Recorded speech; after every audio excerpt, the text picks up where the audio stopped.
tena na kufikiria mambo yote yatakayofikishwa mbele yetu kwa njia ya haki na uaminifu, ili utukufu na sifa zako siendelezwe, na ili kustawisha amani, ufanisi na heri ya nchi yetu, na wale ambao hajasawa msikabidhi mikononi mwetu. Amen.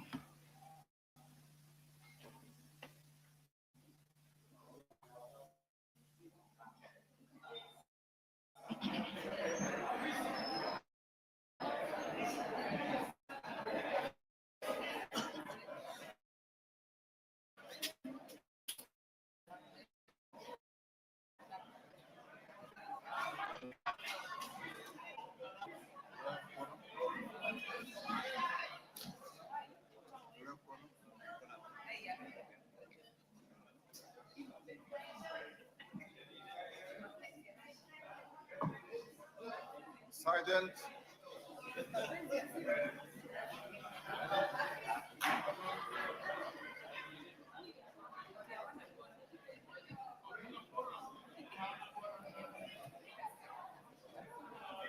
Sergeant, ring the quorum bell.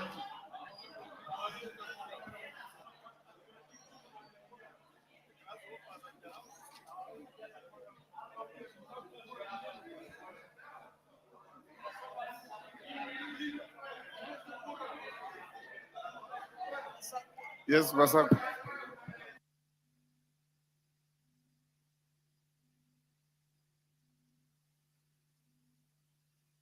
So the prayer has been said and the chair taken. However, the speaker has indicated that the quorum at the commencement of the House has not been attained yet, and therefore has directed that the quorum bell be rung for 10 minutes. This is to give room for more members to be able to make their way into the House to join their colleagues already in the chamber. So the quorum has been attained. Allow me to hand you over.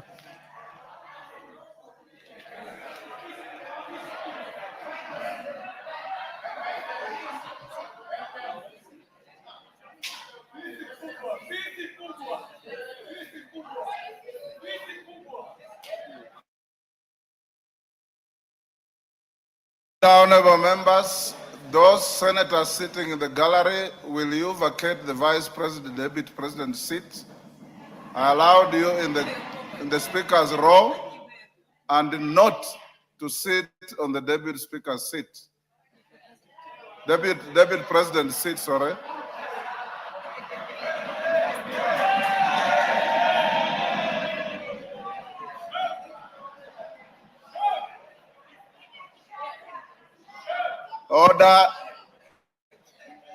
Order, and Sergeant at Arms, you know the rules of the House. You don't need the speaker to pronounce himself on this for you to enforce the rules which you know. Nobody, and I mean nobody, can take that seat except the deputy president.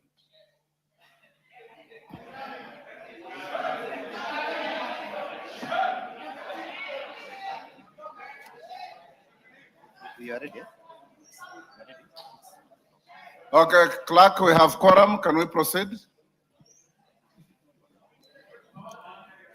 Order number 1, administration of oath. Waweru Sami Douglas Kamau, OlKalou.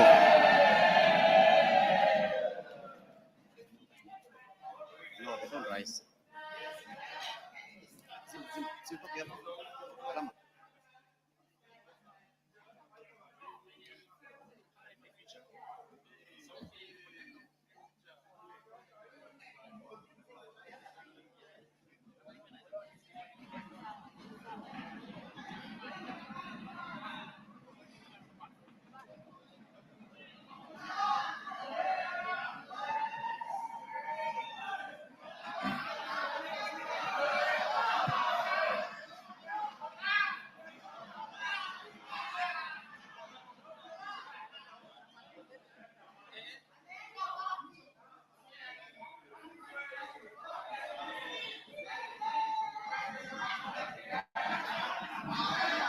Order.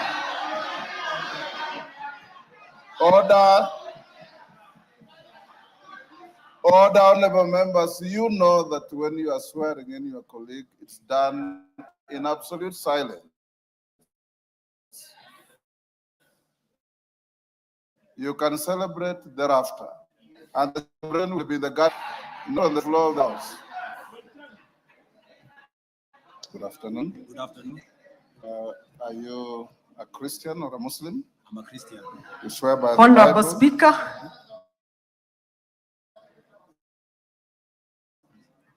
Honorable Speaker, I beg to member of OlKalou constituency, namely Sami Douglas Kamau Waweru. You, the Bible? Bible, yes. Yeah. Read the Bible in your sight this month. Starting with your name. I, Sami Douglas Kamau Waweru, having been elected a member of the National Assembly, do swear in the name of the Almighty God that I will bear true faith and allegiance to the people and the Republic of Kenya, that I will obey, respect, uphold, preserve, protect, and defend the Constitution of the Republic of Kenya, and that I will faithfully and conscientiously discharge the duties of a member of Parliament. So help me God. Well, congratulations. Thank you, Mr. Speaker. You may proceed and sign to your oath of office.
Next order.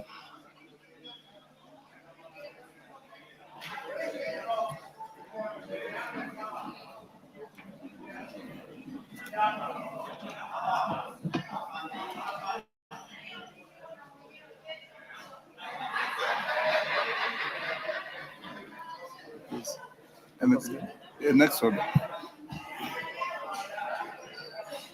Order number 2, communication from the chair.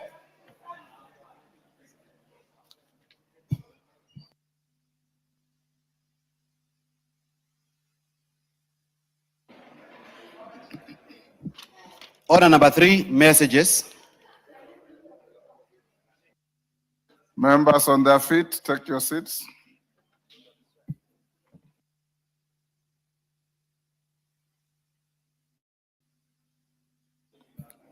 Order Sunguli, take your seat.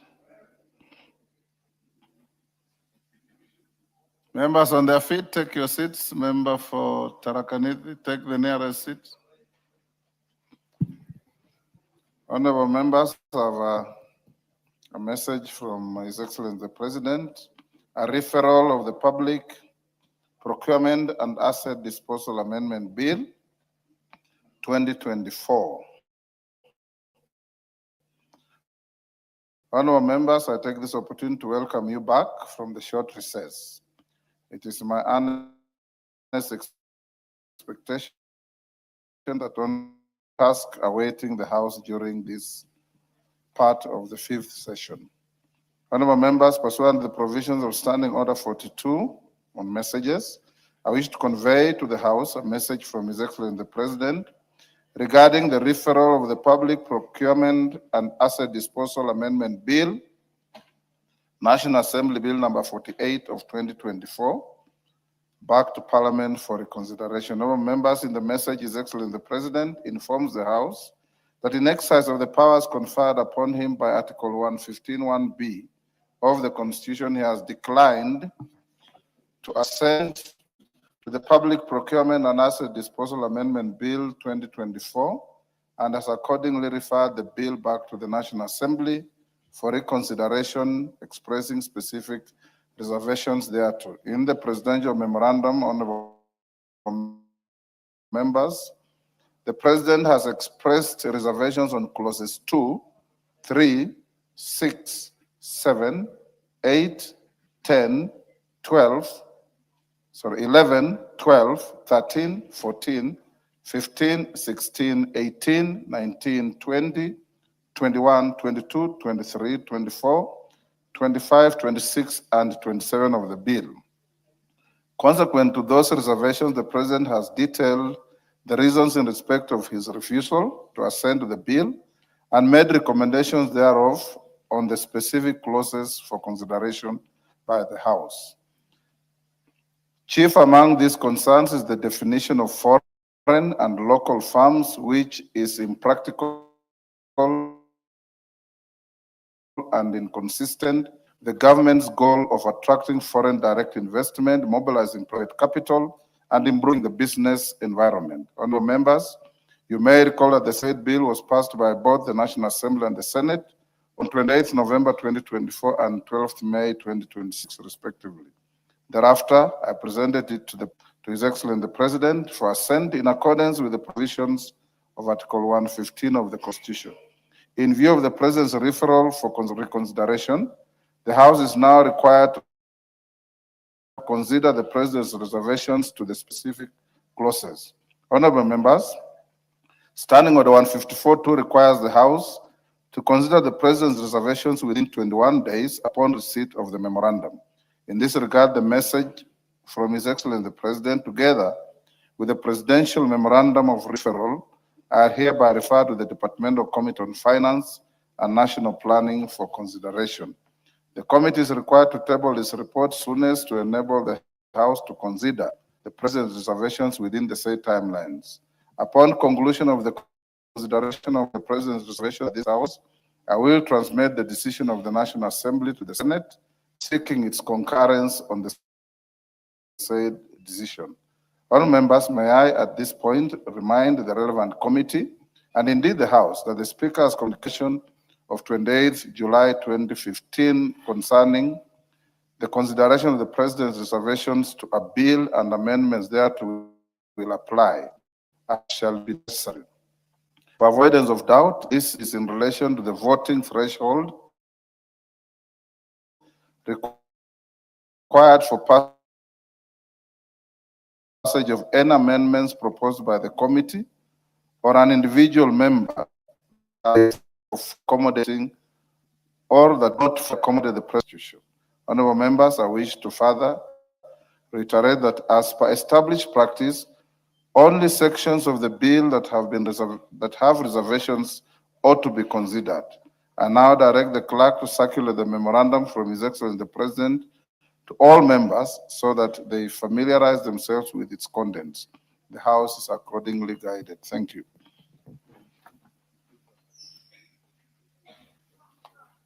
You have the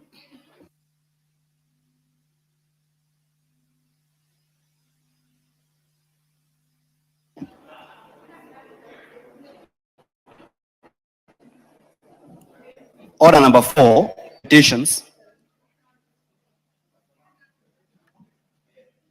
Order number 5, papers.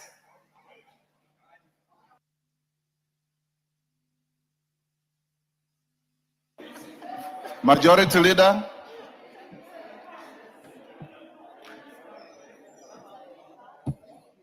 Thank you very much, Honorable Speaker. Honorable Speaker, I beg to lay the following papers on the table of the House today, Tuesday, 28th July, 2026. The following Office of the Prime Cabinet Secretary. A, legal notice number 111 of 2026 relating to the gambling control licensing regulations 2026. B, legal notice number 112 of 2026 relating to the gambling control conduct of gambling operations regulations 2026.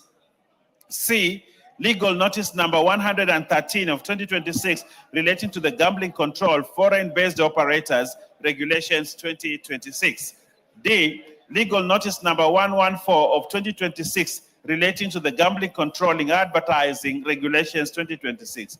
E, legal notice number 115 of 2026 relating to the gambling control, the conduct of a national lottery regulations 2026. And E, legal notice number 115 of 2026 relating to the gambling control in gambling appeals regulations 2026. Honorable Speaker, B, legal notice number 127 of 2026 relating to the tourism enterprises regulations 2026, report on public participation undertaking during the development of regulations, regulatory impact statements, and explanatory memorandum from the Ministry of Tourism and Wildlife. C, division. Honorable Speaker, this is a very important. Order, members. Order, Wanjiku. Order, members. You can still exhibit your exuberance in low tones. Yeah, Wanjiku Muya, you are behaving like a head girl of a primary school. Please. Order. Order. There's nothing out of order. Go on. Now, this is a very important. This is an important. Order, Owen. Legal notice. To begin with, you're out of order. Even when I call you to sit down, you remain standing. The order. I have always told you, in a House of Parliament, there is candor and banter of debate. Look up the dictionary what those two words mean. Honorable Speaker, C. In C, Abogogoyo, this is important for you. Listen now. C, decision of the National Assembly on the report what is out of order? on inquiry into the conduct. Hold on, Baya. Gogoyo, what's out of order? Mr. Speaker, I raise understanding order number 1 as the chair of the Public Service Commission, which you heard, Mr. Speaker. They are members of the Parliamentary Service Commission. They are members of the Senate that are present. I would indulge you, Mr. Speaker, that you recognize them as their chair. You recognize them at the Speaker's row, led by the Honorable Methu. Order. Take your seat. You are totally out of order. You are totally out of order.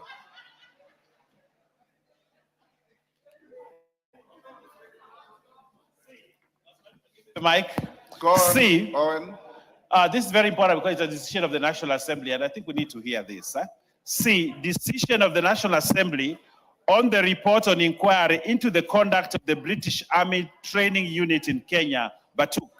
D, report of the Auditor General of Financial Statements for the years ended 30th June 2021, 30th June 2022, 30th June 2023, 30th June 2024, and 30th June 2025, and the certificates there in respect of the following: 1, Cheptil Secondary School; 2, Gatue Mixed Secondary School; 3, Igwanjau High School; 4, Iku Girls High School; 5, Kanyuambora Boys High School; 6, Kiamuriuki Secondary School; 7, Kipsigis Secondary School; 8, Mungore Girls Secondary School; 9, Nasokol Girls Secondary School; 10, Ngaita Girls Secondary School; 11, Ngaremara Secondary School; 12, PCA Kimuka Girls Secondary School; 13, Salvation Army Makunga Secondary School; 14, Sipala Friends Boys High School;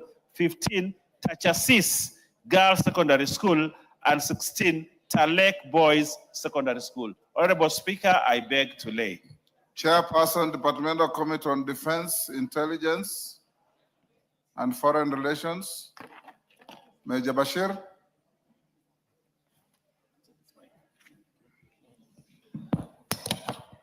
Honorable Speaker, I beg to lay the following papers on the table of the House today, Tuesday, 28th July 2026. Reports of the Royal Committee on Defense, Intelligence, and Foreign Relations on the following. 1. Inspection visit to the Kenyan Embassy in Rabat, Morocco from 22nd to 25th March 2026. And inspection visit to the Kenyan Embassy in Cairo, Egypt from 26th to 30th March 2026. Thank you, Honorable Speaker.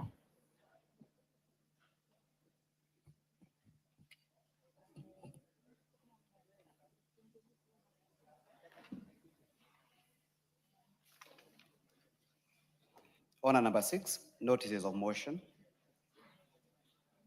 Bashir, Chair, Departmental Committee on Defense, Intelligence, and Foreign Relations. Notice of motion. Honorable Speaker, I beg to give notice of following motion that this House adopts the report of the Departmental Committee on Defense, Intelligence, and Foreign Relations on its inspection visit to the Kenyan Embassy in Rabat, Morocco from 22nd to 25th March 2026, laid on the table of the House on Tuesday, 28th July 2026. I have another one, Honorable Speaker. Another notice of motion. Honorable Speaker, I beg to give the following notice of motion that this House adopts the report of the Royal Committee on Defense, Intelligence, and Foreign Relations on its inspection visit to the Kenyan Embassy in Cairo, Egypt, held from 26th to 30th March 2026, laid on the table of the House on Tuesday, 28th July 2026. Thank you, Honorable Speaker.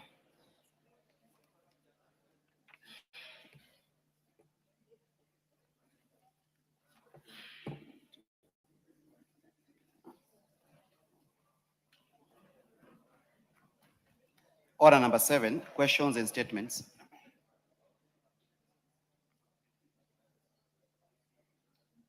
Before we go to statements, honorable members, in the Speaker's Gallery, allow me to welcome Mala Secondary School from Booni Makueni, and Sam Pioneer School from Bomet, East Bomet. And the public gallery, we have Maryland Chuluni School from Kitui, East Kitui, Chemasingi Secondary School from Konoin, Bomet, Kiandangai Secondary School from Ndia, Kirinyaga. On my behalf and on behalf of the House, we welcome the students, their teachers, and those accompanying them to the House of Parliament. I also take the opportunity, I believe the non-students in the Speaker's Gallery are those accompanying the new elected member. I also welcome them to the House of Parliament. Next. I have no information about their presence. Go on.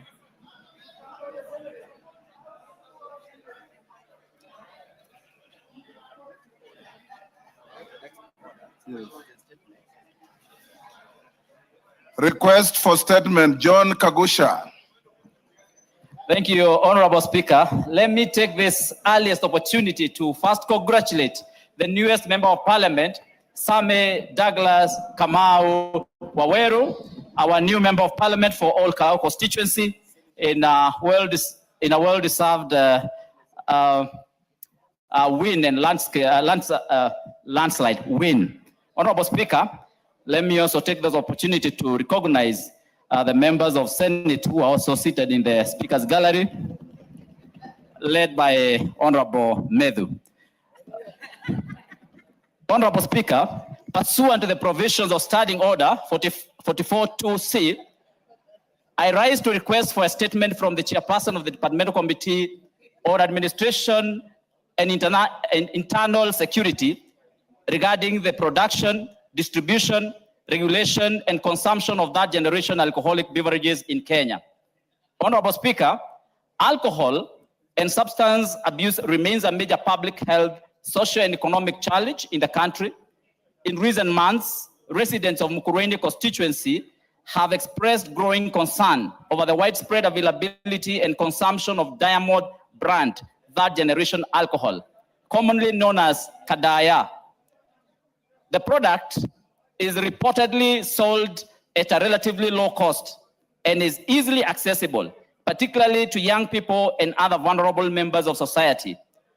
Residents have further raised concerns regarding the apparent effects associated with the consumption of the product, with reports that some consumers exhibit severe intoxication and impaired judgment after consuming relatively small quantities. These concerns, Mr. Speaker, have given rise to public anxiety over the authenticity, composition, quality, and safety of the product, including allegations that counterfeit or adulterated versions may be circulating in the market. Honorable Speaker, it is against this background that I request for a statement from the chairperson of the Departmental Committee on Administration and Internal Security on the following. Number one, the licensing and regulatory status of Diamond brand third-generation alcohol, or Kadaya, and other similar alcoholic beverages, including the approvals issued for the manufacture, distribution, and sale by national authority for the campaign against alcohol and drug abuse, NACADA, Kenya Bureau of Standards, KEBS, and the Ministry of Health in collaboration with county governments and other relevant agencies. Number two, a report on the lab tests conducted by the government chemists and KEBS and other relevant agencies to determine the suitability of Kadaya for human consumption and compliance with prescribed safety and quality standards, and if not, reasons for its continued production and sale. Number three, the measures being implemented by the government to strengthen regulation, surveillance, and enforcement against the unlawful manufacture, distribution, and sale of illicit, counterfeit, and non-compliant alcoholic beverages, particularly in Mukurweini constituency and Kenya at large. Number four, the interventions and consumer protection measures being undertaken to address the prevalence of abuse of third-generation alcoholic drinks such as Kadaya in Mukurweini constituency and other affected regions, including product recalls and seizures, prosecutions, awareness campaigns, and rehabilitation of victims. I thank you, Honorable Speaker. Yes, what's your point of order? KJ? Give him to. Honorable Speaker, I thank you. And I am standing, Mr. Speaker, I am standing in relation to our standing orders, and I needed for you to pronounce yourself in the House on a matter that is very clearly on our standing orders that has to do with the prohibition of party symbols and party insignia in Parliament, Mr. Speaker. Knowing full well that if there was only one member showing up in a certain color in the House, then we would have taken it to be the member's wardrobe. However, we are seeing a gang of 13 members of Parliament, Mr. Speaker, who are donning party insignia on the floor of the House, Mr. Speaker. And I would not want to take it away from them because, Mr. Speaker, the young gentleman who has joined the House won convincingly in his constituency, and we would like to welcome him to Bunge and let him know that there are standing orders that guide how the members ought to present themselves in the House. And 13 members of Parliament are a minority, are a sure minority in this House. That there is nothing they would come to tell people who are standing in their numbers, in their majority, Mr. Speaker. You ought to look at yourselves and see that there is only 13 of you up against hundreds of members of Parliament, and you're totally out of order. I thank you, Mr. Speaker. Order, Honorable KJ. Order, Kimilu. Order. I have yet. Hello, order. Members, take your seats. Kawanjiku. Mheshimiwa. Order, honorable members. Order, honorable members. Order, KJ. Order, KJ. Don't let the excitement overrule you. Honorable members, it is true what you are saying, but I am not aware the colors that the few members are wearing. Order. Order. Order, members. If the speaker will be subsequently convinced that what you are wearing are party insignia or colors, then we will tell you that they are out of order. But for today, because we have a president, when Honorable Kawanjiku won his elections, even Honorable KJ came to this chamber wearing party colors. And it was allowed because it was a special occasion for the House. From today onwards, unless it's such a special occasion, we do not entertain party uniforms in the House. And you know that is part of our standing orders. But as I said, it is possible that members can all come wearing black suits, can all come wearing yellow suits, but the moment you turn them into party symbols and party agitation in the House, you will be ruled out of order. Order, order, Honorable Mureu. Order. As a senior lawyer, I'm sure you know your standing orders. So, go on. On the order, Honorable Kagusha's statement will be, is Ngogoyo here? Sorry, Tongoyo? Yeah, Honorable Speaker. When can you respond? Yeah, Honorable Speaker, maybe before I do, it is unfortunate you keep referring me to confusing with Ngogoyo. Yes, your names are almost similar. But he's a bad guy. Yes. Anyway, notwithstanding, Honorable Speaker, considering the much backlog that we have before us, and that this kind of a question may concern several agencies, allow me to respond within 3 weeks, Honorable Speaker. 3 weeks? Yes, please. Order, Honorable Kagusha, you'll get a response in 3 weeks. Response to a request by Abubakar Talib, nominated member. Is the member in the House? Yes, go ahead.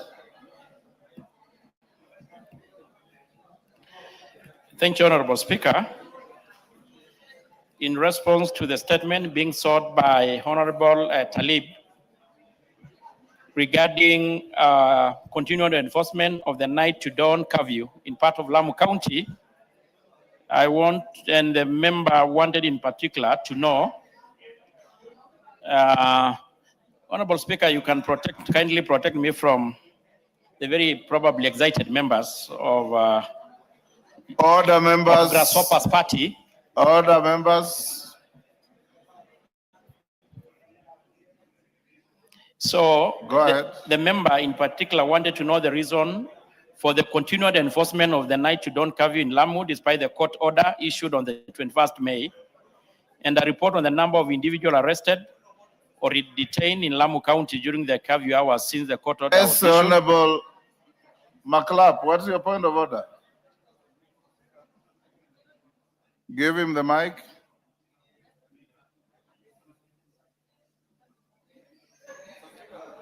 Give the mic to Honorable McLeod. There you are, next to you. Thank you, Mr. What is Speaker. out of order? Mr. Speaker, protect her so that we can hear this very important information from the same members who condemn themselves from this side, and in some few minutes, they converge together, Mr. Speaker. Protect us so that we can hear this very important information, Mr. Speaker. Go on, go. Tongoyo, go on. Go on. So I will pick from where I left, Honorable Speaker. The member wanted to know the disciplinary and administrative measures being taken against the police officers alleged to have enforced the curfew contrary to the court orders, and the action being taken to ensure compliance with the court order. And I respond as follows.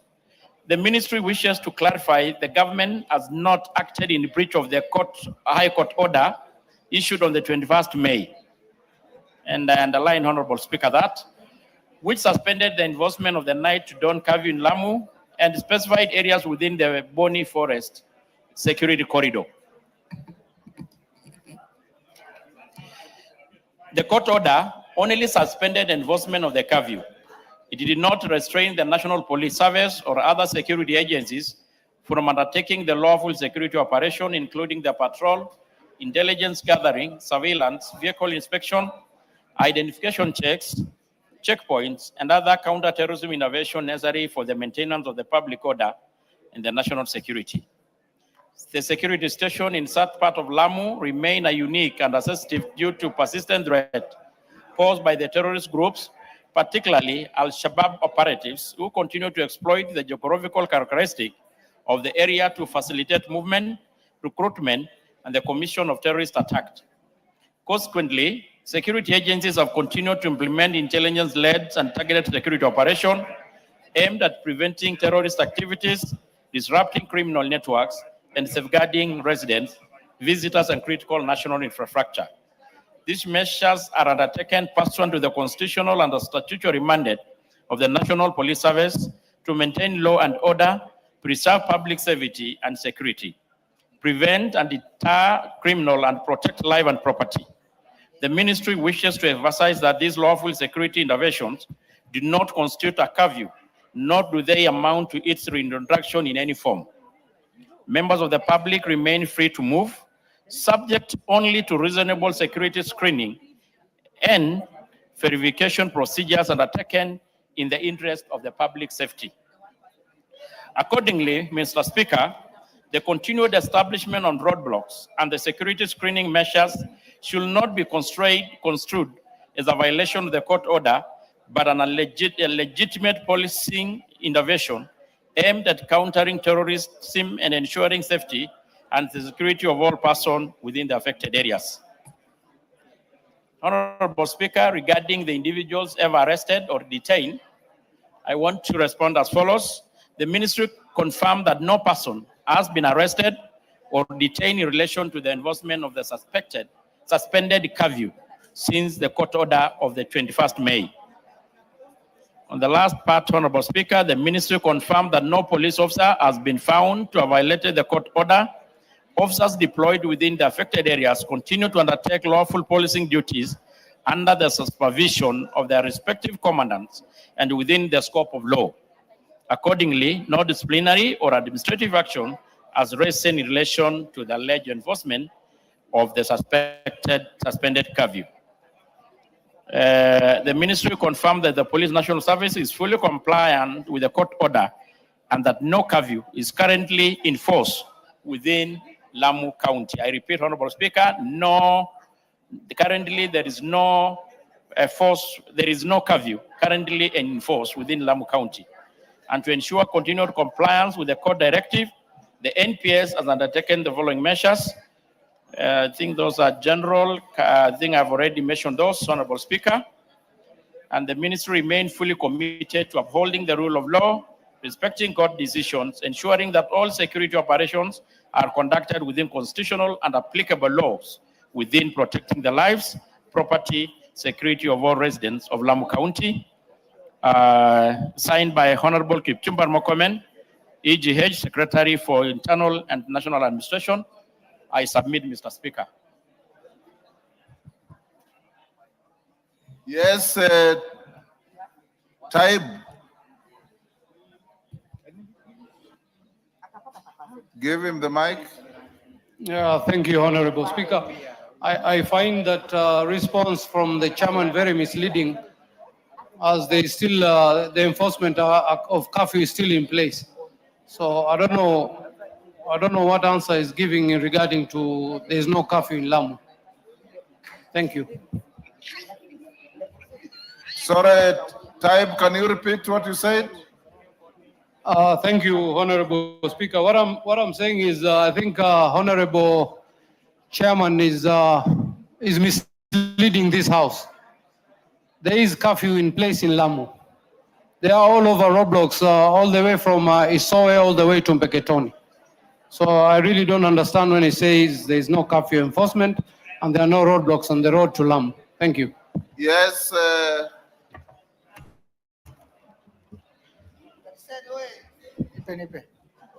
Honorable member. Thank you, Chair.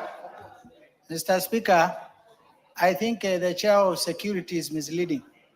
You know that roadblock starts from my constituency. That is an economic sabotage. Chair, to sabotage the people of Lamu and Tana River. So the government has security and machineries. That roadblock should be removed to help the people of Tana River and Lamu, Chair. Mr. Speaker. Gogoy, sorry, Tongoyo. Tongoyo. Honorable Speaker, I still want to confirm to the House and to the member that as read out, there is no curfew in place in Lamu. And we should not confuse security operations and screening and roadblock to mean curfew, Honorable Speaker. So that is the statement, and that remains so. And I will also want to really call upon my colleagues to appreciate the security situation in Lamu, which has been in a big extent been achieved because of the security checks in place, Honorable Speaker. Yes, Roida.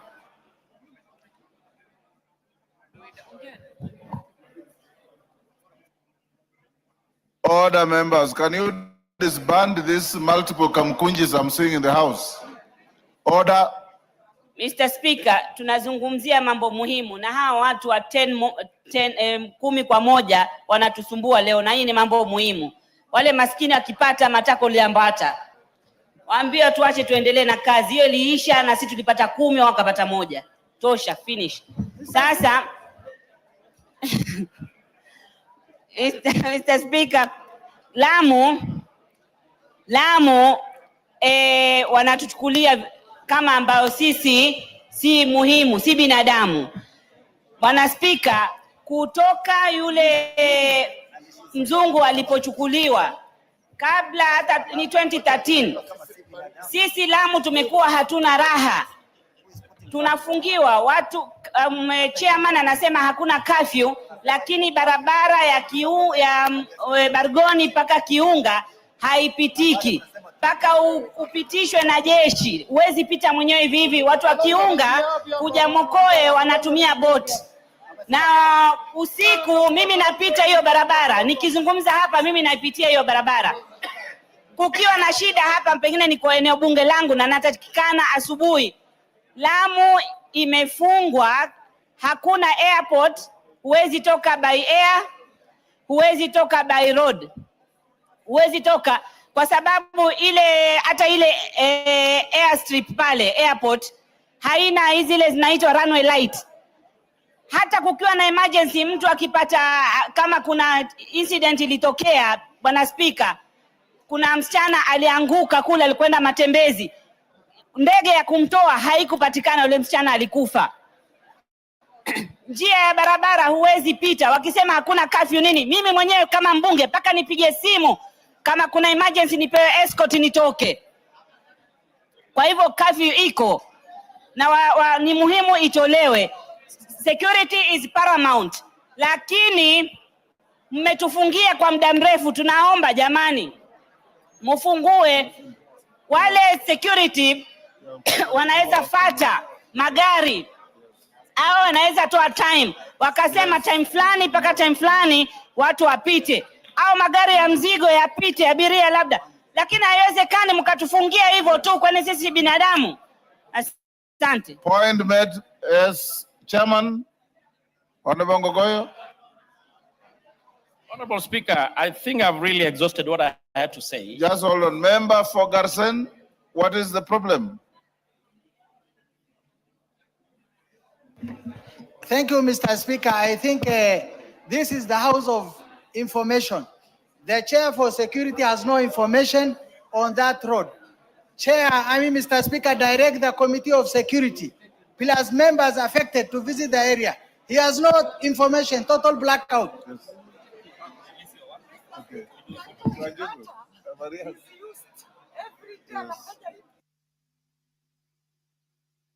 Yes, Chairman.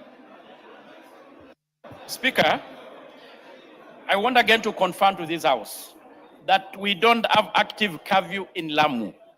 And I personally went with Captain Rueda, and I'm sure she can attest to this. We were in Lamu. There is no curfew, and let's not confuse roadblocks screening with the curfew, Honorable Speaker. And I think the Honorable member who raised this question is already on record before having raised the issue of roadblocks. And we should not confuse roadblocks and curfews. Nevertheless, Honorable Speaker, let me finish, Honorable Speaker. Protect me. Hold on, time. He's Honorable responding Speaker. to your own statement, so don't disturb. Honorable Speaker, Yes. the Honorable member was already on record having raised issues on roadblock. You know, it was not responded because the minister was supposed to appear before the committee. And Honorable Speaker, I will suggest, I need your guidance. If the members are not satisfied, we have already slotted again the CS to appear before the committee to respond to a number of questions that were not responded to. The Honorable Member Talib is at liberty again to appear and able to make his case before the CS. Thank you. Yes, type. Thank you, Honorable Speaker. The issue of roadblocks in regards to Lamu is totally different from the other issues that I raised about the roadblocks across the country. The curfew is enforced by those roadblocks. Thank you. Yes, Roida.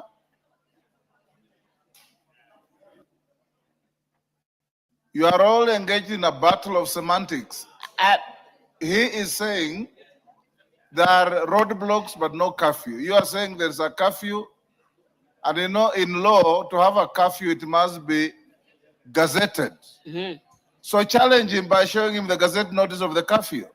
Okay, ndio mimi nataka kuuliza kama hakuna curfew kuna nini? Manake sisi paka sasa mimi mwenyewe nikienda nakatazwa kupita. Naambiwa sasa kama si curfew ni nini iko hapo? After saa 12 huwezi pita kutoka Mokoe kwenda Gamba hufiki, wanakukataza. Kuna special force wamekaa barabarani hapo, ukipita gari unaregeshwa, unaambiwa kuna curfew. Kama si curfew basi ni nini? Atueleze what is there? Au ni shida gani? Kuna shida gani mpaka turegeshwe kwa miaka mingi, zaidi miaka 15? Speaker, ni wapi hapa mlipata curfew tu? Mungu akatupa ile curfew ya COVID, watu walilalamika. Sisi miaka 15 sisi tuko kwa curfew tu. Yes, Chairman. This is a house of record and we need to be honest to ourselves. The Honorable Rueda, I personally visited Lamu with her and we managed to transfer almost the entire of Lamu. And Honorable Speaker, I think from the start we must appreciate the security situation in Lamu. And even by extension to this country, what is happening in Lamu are just mere security checks and screenings, which are good for this country, good for Lamu. And I think the Speaker had made it clear, any curfew has to be enforced by gazette notice, which is not in place. The court order suspended it and it remains suspended as so. And that is the position, Honorable Speaker. That is the official position. Right, we can't be flogging the same thing over and over. Not getting the solution. Speaker, Chair anasema alienda na mimi. Alienda mchana, ulienda na mimi usiku. Sasa mchana hakuna hizo restriction. Sasa acha kudanganya hapa, kutudanganya. Tulienda na yeye tukaenda paka Basuba, lakini mchana hakuna curfew. Order, Roida. You are using unparliamentary language. Mwenyekiti hadanganyi, anatoa taarifa. Time.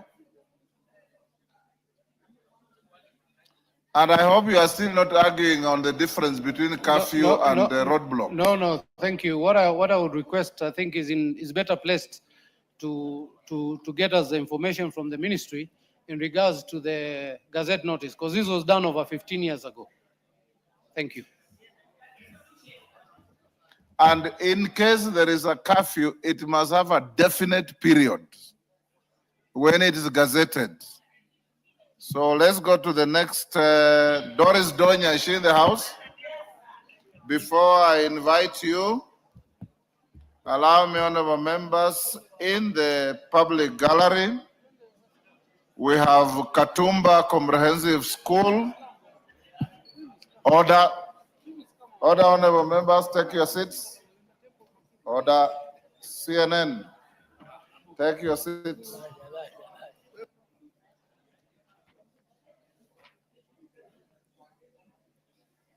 Allow me to recognize order in the public gallery. We have Katumba Comprehensive School. Order Omongina. You are out of order, Jerusha. Take your seat. I know it's your first day after recess, but to reduce the levels of excitement and exuberance.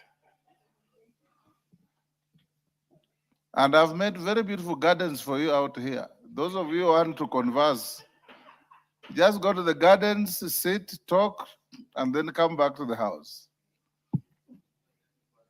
I was acknowledging in the public gallery Katumba Comprehensive School, Mwingi Central, Kitui.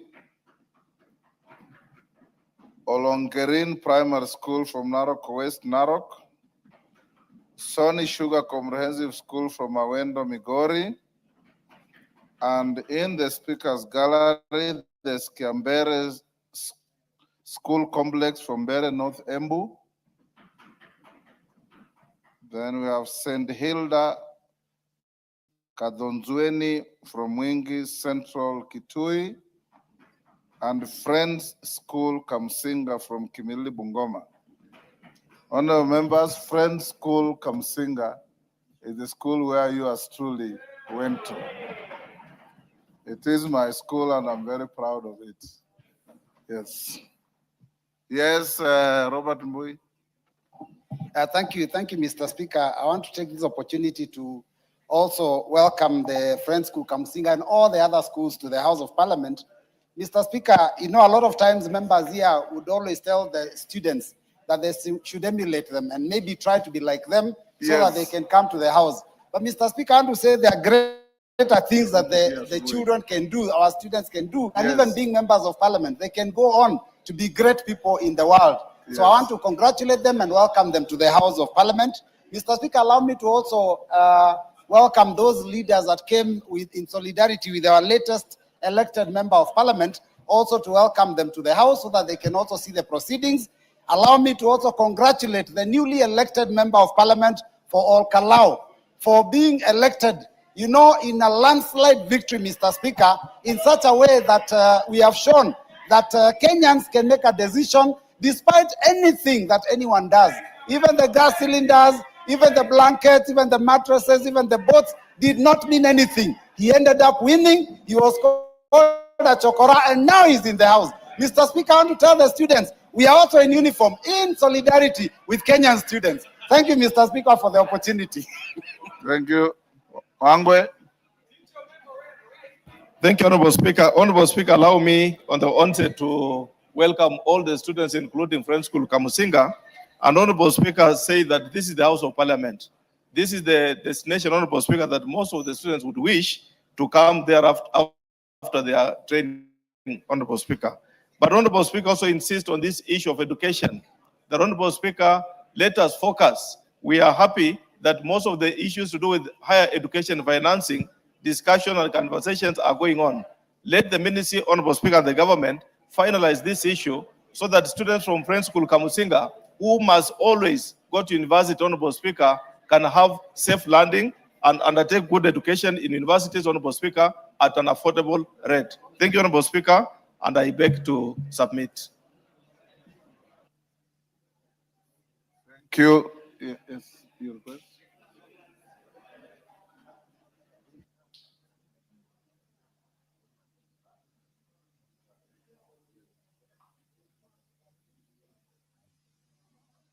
Honorable members, also in the speaker's gallery, allow me to introduce to you a delegation of 9 members of the Kenya Hemophilia Association, led by James Cargo. The delegation is in attendance to follow the proceedings on the report of the Departmental Committee on Health on its consideration of the petition on the management of hemophilia and other bleeding disorders at order number 14. Honorable members, on my behalf and that of the Assembly, I welcome them to the House. Honorable members, you may recall, order, Sirma and your group. Order. You may recall there was a petition here on hemophilia, and I allowed you almost 30 minutes to make very positive comments on it. First, we congratulate the Committee on Health. They have finished looking at that petition and brought the report on record time. It is now listed for debate at order number 14. And the members who brought the petition requested to be invited to the House, and I did accede, and they're sitting in the speaker's gallery. You know, hemophilia relates to bleeding disorders. And that being a delicate condition, I'll direct the clerk that once we finish the orders on first readings, we bring forward order number 14 so that you can discuss this report in the stipulated standing order time, so that those who brought the petition can also have an opportunity within the levels of their comfort to listen to the debate and then go back to their homes. So after the first readings up to order number 11, we will bring forward order number 14, and Dr. Nyikal is in the House. Congratulations for working hard and bringing this report in record time. You'll then be able to move. I hope you have your seconder, and those who want to contribute will do so. Thank you. Next question, statement, Doris Donya statement. Tongoyo, you ready? Cases of missing children in Kenya. Yeah, Honorable Speaker, I'm ready. Is Donya in the House? Yes, she is. Go ahead. Yeah, Honorable Speaker, I want to respond to the question regarding the rising cases of missing children in the country being sought by the Member of Parliament for Kisii County, Doris Donya. And I want to respond as follows. The number of cases of missing children reported in the country over the last 1 year, including the number of children traced and reunited with their families. Honorable Speaker, there is a summarized list of the reported cases of missing children by region, together with the number of children traced and reunited, and I want to quickly go through them. As per January 2025 to June 2026, Nyanza County has got number of reported 47, traced and reunited 42, Central 230, traced and reunited with their families 160. Coast reported cases are 83, traced 57. Rift Valley had 439 cases of missed and traced and reunited with their family 320. Eastern 243, traced 220. Nairobi missed were 54, traced were 12. Western 103, traced and reunited with their families 69. Western 103, traced and reunited were 69. Northeastern 53, traced and reunited with their families were 37. Total number of cases reported of missing children within the said period is 1,251. The traced number within the said period, 917. On the second question, Honorable Speaker, measures being taken by the government I want to state as follows. The government has taken several measures aimed at preventing children disappearances, improving investigation, and strengthening child protection mechanism in the country. These include establishment and strengthening of the child protection and gender desk at police station to provide child-friendly reporting environment and improve the handling of cases involving children, enhancing surveillance and monitoring along identified trafficking routes, border points, and areas considered vulnerable to the children exploitation and trafficking activities. The interagency collaboration within the county governments, local administration, educational facilities, and civil society organization in responding to cases involving missing children. Continued use of community policing structures to support earlier reporting, sharing of information regarding missing children within local communities. Public awareness and sensitization program to educate members of the public on children protection, reporting procedures, and preventing of children disappearances. Continued monitoring of emerging threats, including online exploitation, trafficking, trafficking networks, and other forms of child exploitation that may contribute to child disappearances. Honorable Speaker, regarding the confirmation of the existence and effectiveness of child protection rapid response mechanism, the National Police Service, the State Department for Social Protection, the National Council for Children Services, and other children protection stakeholders have established and operationalized various children protection and rapid responses mechanisms aimed at safeguarding children and responding promptly to cases involving missing, abused, neglected, or exploited children as follows. The Anti-Human Trafficking and Child Protection Unit works in coordination and regional station within Kenya to verify international movement of minors in collaboration is active within Interpol, NCB for children trafficking outside Kenya borders. Specialized children protection units and gender and children desk has been established in police stations across the country to handle cases involving children in child-friendly manner and coordinate rescue and protection interventions. The National Police Service works closely with the Department of Children's Services, county child protection committees, local administration, schools, healthcare facilities, and civil society organizations to facilitate prompt reporting, rescue, tracing, and reunification of the missing children. The members of the public can report cases of the missing person through a toll-free number, Fichua, for DCI. Upon receipt of the reports of the missing children, investigative teams are activated to undertake such operation, gather intelligence, disseminate information to relevant agencies, and coordinate rescue efforts whenever necessary. Of course, the arrest and prosecution of the offenders and the existing communication platforms to include media outlets, social media channel, police networks, interagency information sharing mechanisms, and they are utilized to disseminate information on the missing children to seek public assistance in the tracing. Lastly, Honorable Speaker, the policy and the interagency intervention being implemented, the National Police Service, in collaboration with other government agencies and stakeholders, has implemented various policy and interagency intervention aimed at enhancing protection and safety of children in the country. And these include, among the service enforces laws and policy relating to child protection, including the Children Act of 2022, the Counter Trafficking in Person Act 2010, the Data Protection Act of the 2019, the National Child Protection Policy, and other child safeguarding frameworks. Investigating offenses committed against children and ensure that the perpetrators are apprehended and prosecuted in accordance with the law. And of course, the multi-agency collaboration that I've already mentioned, Honorable Speaker.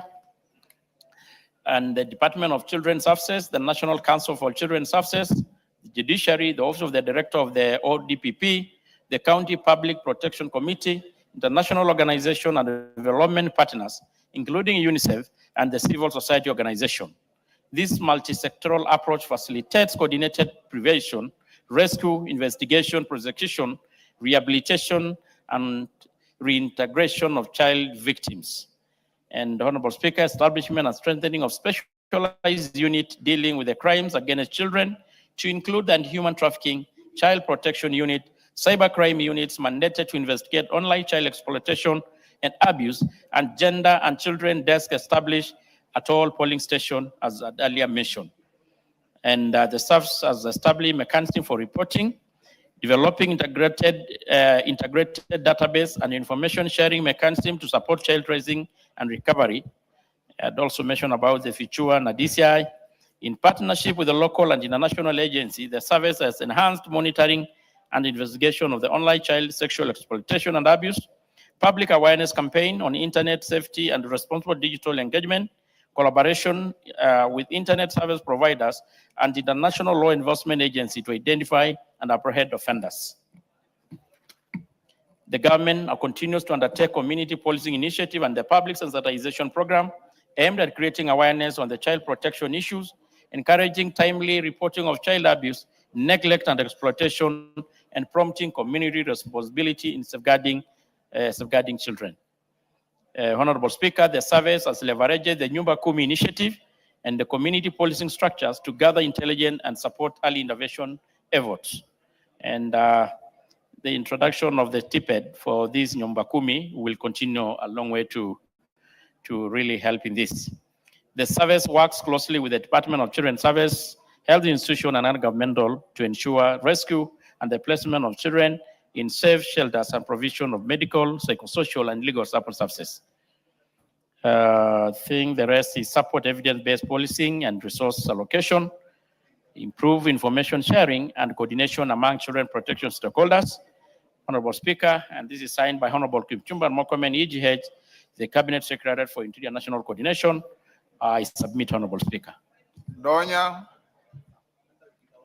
Honorable Donya.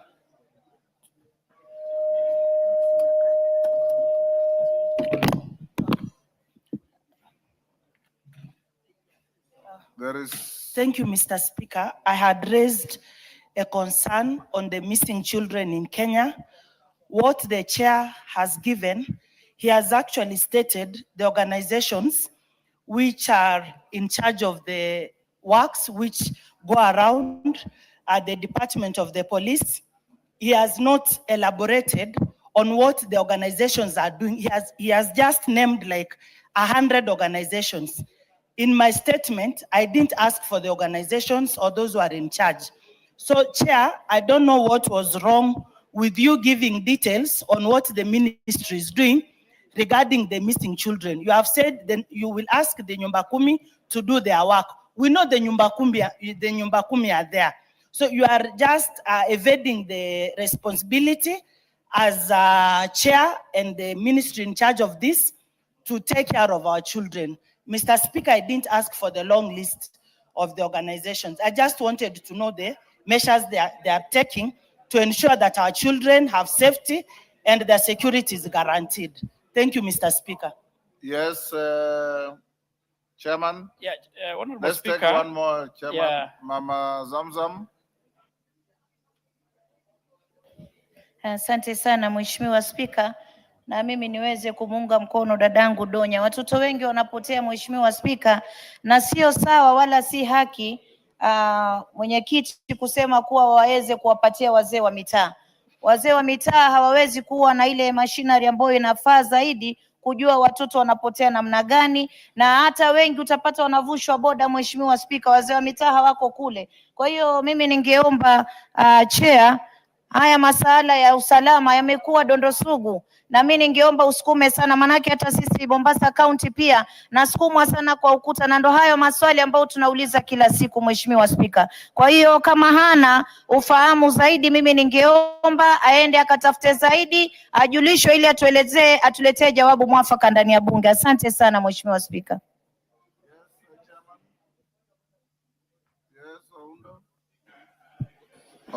Speaker, also allow me to weigh in on this matter. And I, coming from the border point, the issue of disappearance of children is becoming an alarming issue. While we have done a lot of work with the local administration and the schools and everybody else, we still believe the national government should do much, much more to protect an innocent child. Many of the cases, Honorable Speaker, the children are lured on their way from school in the mornings or in the evening, or just over the weekends or over school holidays. So just want to urge the government to go out of its way to enhance public civic education and continuously remind parents it's their sole responsibility to take care of their children. Thank you, Honorable Speaker. Yes, Tongoyo. Thank you, Honorable Speaker. I respectfully also with the views of the members, but Honorable Speaker, referring to the statement, I think it was very clear. The first question is no dispute. It was enumerating the number of cases. I think that is, we have well done, and creatively they are quite alarming. On the second, Honorable Speaker, it was about the measures being taken to investigate, to curb the abductions. The other was in regards to confirmation of existence of effectiveness. Honorable Speaker, I think we tried to, the issue of protection of children involve both the government and non-government actors, to include the parents, NGOs, and even international actors. And that is, Honorable Speaker, the extent that the statement tried to go to explain the broader interventions to curb the vice. So, Honorable Speaker, I'm also really disturbed by the numbers, but the issue of enumerating the players is part of what the question sought to address. Next is Honorable Mwango in the House. Yes, Chair Transport. Are you ready with the response? Yes, I am. Go ahead. Thank you, Honorable Speaker. Honorable Speaker, on Thursday, 2nd July 2026, the member for Starehe constituency, the Honorable Amos Mwago, requested for a statement from the chairperson of the Departmental Committee on Transport and Infrastructure regarding the implementation of the instant fines system. The Honorable Mwago in the statement indicated concerns regarding the operationalization of the instant fine system, including the adequacy of road signage, public sensitization, system safeguards, and plans for nationwide coverage. Honorable Speaker, the Honorable Mwago therefore sought to, among other things, establish evidence that clear and visible speed limits and other traffic signages have been placed and motorists adequately sensitized on the operationalization of the system, and B, plans to ensure other road sections across the country are covered under the automated instant fine system, and C, system safeguards put in place to guarantee the accuracy and integrity of the instant fine system. Honorable Speaker, the committee received a written response from the Ministry of Roads and Transport, which I now wish to make. One, regarding evidence that clear and visible speed limits and other traffic signages have been placed and motorists adequately sensitized on the operationalization of the system, the ministry submitted that the road sections where speed cameras are currently being deployed are fitted with the requisite statutory speed limit signs. The ministry acknowledges that the availability and condition of traffic signs across parts of the national road network remain inadequate, and some signs have been vandalized, damaged, obscured, or removed over time. To address this, NTSA is engaging with Kenha, Kera, Kura, and other relevant road authorities to progressively install additional speed limit signs and advanced warning signage informing motorists that their speed is being monitored. Further, NTSA, through the Department of Road Safety Audit, is undertaking joint road safety audits and corridor assessments with the relevant road authorities to identify locations requiring additional or replacement traffic signs. Regarding plans to ensure other road sections across the country are covered under the automated instant fine system, The ministry submitted that the National Road Safety Action Plan provides for a phased implementation strategy based on risk assessment rather than national-wide deployment at inception. The implementation program include identification of high-risk corridors and urban areas using crash statistics and other safety data, progressive deployment of automatic speed enforcement demonstration projects or designated high-risk road sections, expansion of automated enforcement and compliance systems to additional road corridor based on operational experience and road safety priorities. Capacity building for enforcement and agencies to ensure standardized and technology-driven enforcement and continuous integration of enforcement systems with the road safety databases and monitoring systems to support evidence-based expansion of the program. And Honorable Speaker, regarding system safeguards put in place to guarantee the accuracy and integrity of instant fine systems, the ministry submitted that NTSA has established comprehensive legal, operational, and technological safeguards, including standardized operational procedures governing detection of offenses, verification of offender identity, issuance of notifications, electronic payments, handling of disputed offenses, data management, monitoring and reporting, technology-based evidence using certified speed detection devices, mobile surveillance systems, and approved digital enforcement platforms. Verification before notification to confirm driver or registered owner identity, right to fair administrative action affording motorists an opportunity to admit liability and settle the prescribed administrative penalty or dispute the notification through the legally established adjudication process, cashless payments processed electronically through designated government payment platforms, anti-corruption controls including prohibition of cash handling, digital recording of all enforcement actions, regular audits, monitoring of enforcement activities, established complaints mechanisms and continuous system oversight, and continuous monitoring and performance evaluation through the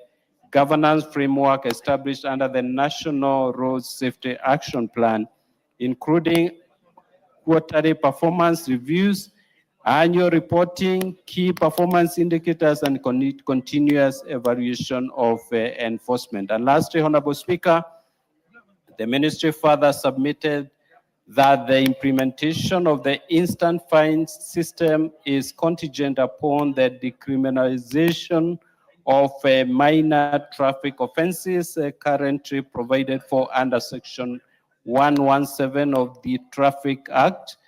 And to facilitate this reform, the authority is developing a traffic amendment bill 2026 to establish an administrative enforcement framework for minor traffic infractions.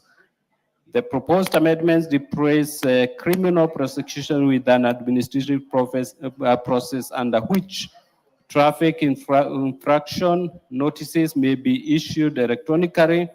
Offenders may admit liability and pay the prescribed administrative penalty or exercise their right to administrative review and appeal where the notice is disputed. I submit. Thank you, Honorable Speaker. Thank you, Honorable Mango. Before you seek clarification, allow me to acknowledge in the Speaker's Gallery, Ronjena Secondary School from Narok West, Narok. Students, when you are mentioned, you stand up to be acknowledged. There is also Mary Mother Academy from Kieni, Nyeri. There is Ikawa School from Chuka, Igambangombe, Tharaka Nithi. And in this public gallery, we have Arena Comprehensive School from Kisumu, Central Kisumu. And Cheptikit Academy from Mount Elgon, Bungoma. On my behalf and on behalf of the House, we welcome the students, their teachers, and those accompanying them to the House of Parliament. Mwango? Thank you, Mr. Speaker, sir. Even as I seek clarity, allow me to join fellow Kenyans of goodwill to welcome our latest member of Parliament from OlKalou constituency, Sami Douglas Kamau, who I campaigned vigorously for. He was called a Chokora, but is now in the precincts of Parliament. Mr. Speaker, I wish to seek clarity from the Chairman Transport. I just ask a very basic question. Evidence that there are clear signages along the highways where they put the cameras, where they are enacting this automated fine system. It is clear that from his response, he's admitted that most of the signages have been vandalized. Others are not clearly visible. Others are not there. My question was very simple. How do you have cameras in a place where there are no signages?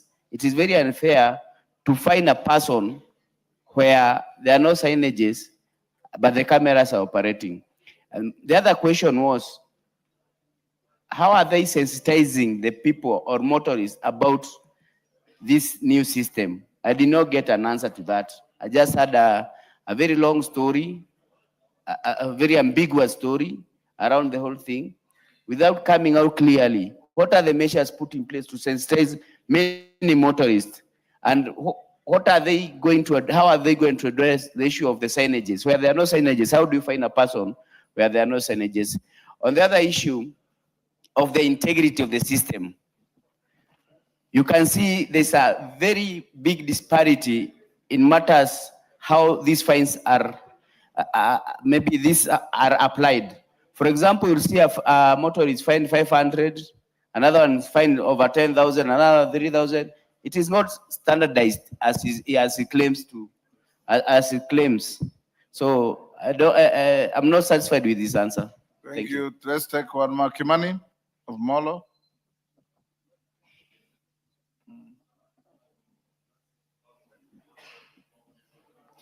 Thank you, Mr. Speaker. Mr. Speaker, I would like to remind you, Honorable Speaker, that you did guide that the Committee of Finance will be enjoined in this particular matter for this reason.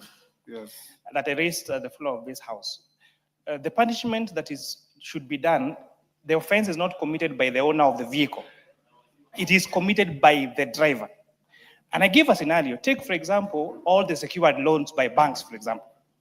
So a bank, like Equity Bank, will have maybe 100,000 motor vehicles on the road that are registered in the name of Equity Bank. So therefore, if those fines are now levied on the logbook of those vehicles, then it's the Equity Bank that will pay those particular fines. Take, for example, someone who owns a fleet of Nissans or buses. I own 100 buses that commute between Rironi and Mau Summit, and every day there is probably a new driver. Then those fines will come to the logbook of those vehicles which I'm registered under. A more even practical example, think about our boda sector. 90% of the bodas that you find on the roads are not owned by the cyclists. They are owned by lending companies like Mogo, like Watu, like Mkopa. And therefore, when these fines then are levied on those lenders, because they're the ones who register those logbook, then those businesses will certainly close down. I think it's very important, Honorable Speaker, that this matter be re-examined and to find a way of levying the fine on the person who commits the crime, who is the driver. and not the owner of the vehicle, Honorable Speaker. Otherwise, Honorable Speaker, the vehicle that you have, that you use in the village, that is someone who carries maybe your mother or your father from one place to the other, they keep committing fines, and you keep seeing fines of 10,000 shillings every day on your phone. In a month, 300,000 shillings. It is not. It is not. You made your point. Yes, Robert Boy. Yeah, thank you, Mr. Speaker. Mr. Speaker, you know, I'm a supporter of cameras on the roads because I think Kenya needs discipline on the roads. It's a very important thing because when you travel the world, you notice that you know, people are very, very careful when they see the camera signs, and then you notice that accidents are much less than they are here. So it's a very good idea.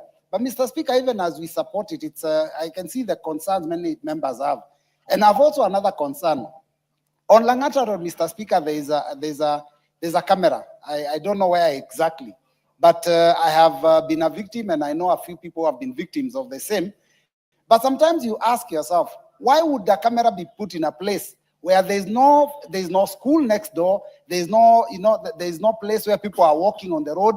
It's basically a highway. Why would you put a camera there and put a speed limit in, Mr. Speaker, of 50 kilometers per hour? A place where if you move at 50 kilometers per hour, you're actually likely to cause an accident. So, Mr. Speaker, I think there's need for this to be sorted out and thought through before we actually implement it fully. Mr. Speaker, I thank you, and I also must thank my neighbor, the Honorable Amos Mwago, for bringing this to Parliament. And maybe it would be informative for the chairperson of the Transport Committee to also do a search and spin and see the need is appreciated. The need for cameras and surveillance on our roads is more than appreciated. However, Mr. Speaker, if you travel on the roads in Kenya today, you are never able to tell where the speed limit zones are. There is never a sign that shows you that the 110 speed limit starts here and this is where it ends. Secondly, Mr. Speaker, there is technology available that can be utilized by NTSA to ensure that when a charge is made, it is not occasioned on the owner of the vehicle. It is actually a charge that is put on the driver who was driving at the moment when the offense was done. So, Mr. Speaker, I do believe there is space for the Transport Committee to go back and examine the matter that Honorable Mwago brought to us and find how the technology will also work with the real life situation on the roads, and especially if they're digitizing the penalty system, that must also have real what you would call highway furniture, real road furniture, up to and including the traffic signs, Mr. Speaker. I do thank you. Carola Mondi. Thank you very much, Right Honorable Speaker. I think on the issue raised by the Chair of Finance Committee that liability should just be limited to the driver, legally may not be sound. I think we are familiar with the concept of vicarious or imputed liability, where the person held liable is a person who has what we call in law respondeat superior legal control of whatever has caused the accident, like motor vehicles or employees, employers. So it may not be very practical, and risks are normally allocated to those who can handle them best. So the reason why it will be the financier or whoever is registered. Carola Mondi, I thought there are graduated levels of responsibility. Speeding is personal responsibility to the driver. Allowing a defective motor vehicle to be driven by your driver, then you take vicarious responsibility. I thought that is, those are the graduated situations in the law. Correct. Isn't that so? Correct. So Kimani is half right, you are half right. So you can...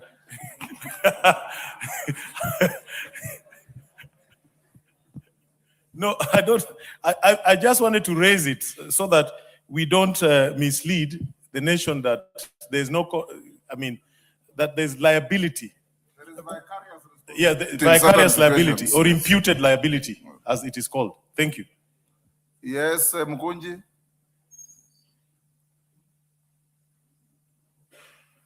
Thank you. Thank you, Honourable Speaker. I also rise to agree with the sentiment shared by my colleagues. Honourable Speaker, I'm an often user of Thika Road, and that is where these cameras have been concentrated. And Honourable Speaker, I believe the whole process of establishing these cameras must be a process that involves this House and involves the public keenly.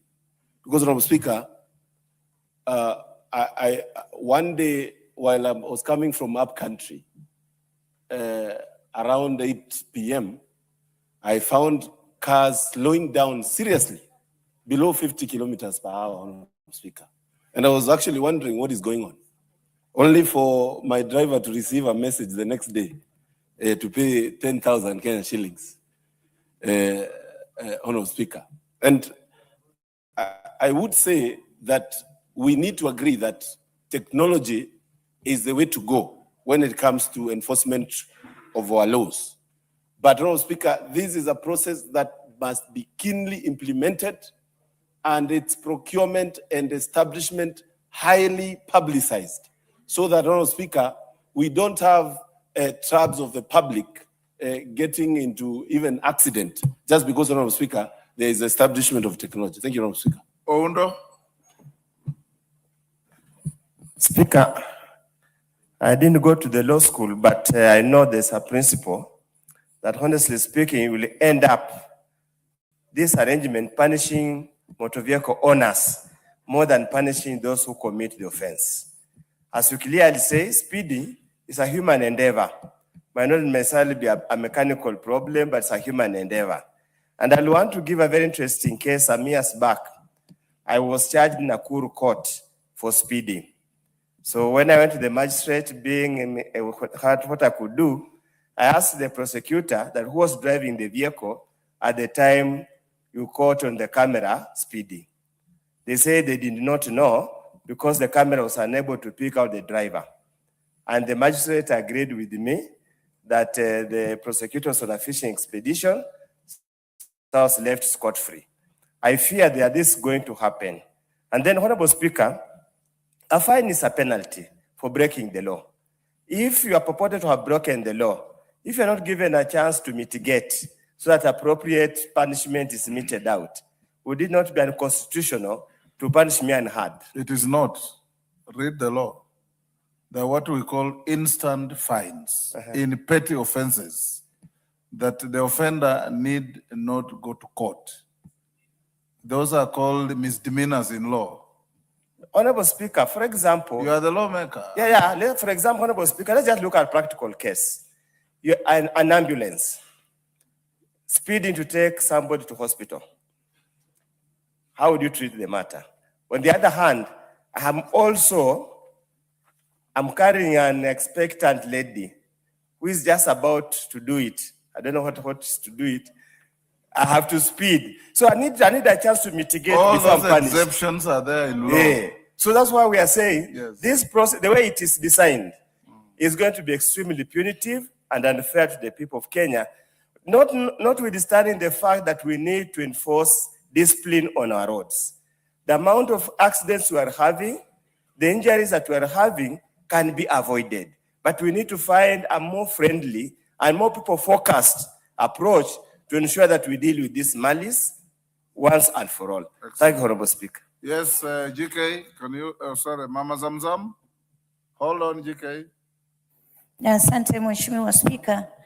Mimi nashangaa nikiona viongozi wanatetea ile fine ya instant ambayo madereba ambao hawana uangalifu ndani ya barabara wanapewa.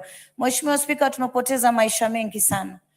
Juzi na jana tumekuwa kwenye michezo kule Rwanda. Dereva hata ukimwambia nimechelewa mpira na kuambia hapana, kuna cameras, nikienda vibaya mimi ndio nitapigwa fine, watoto wangu watakosa chakula. Kwa hiyo Mheshimiwa Spika, sheria ni sheria, ukata mbele na nyuma, hamna cha hii wala hii.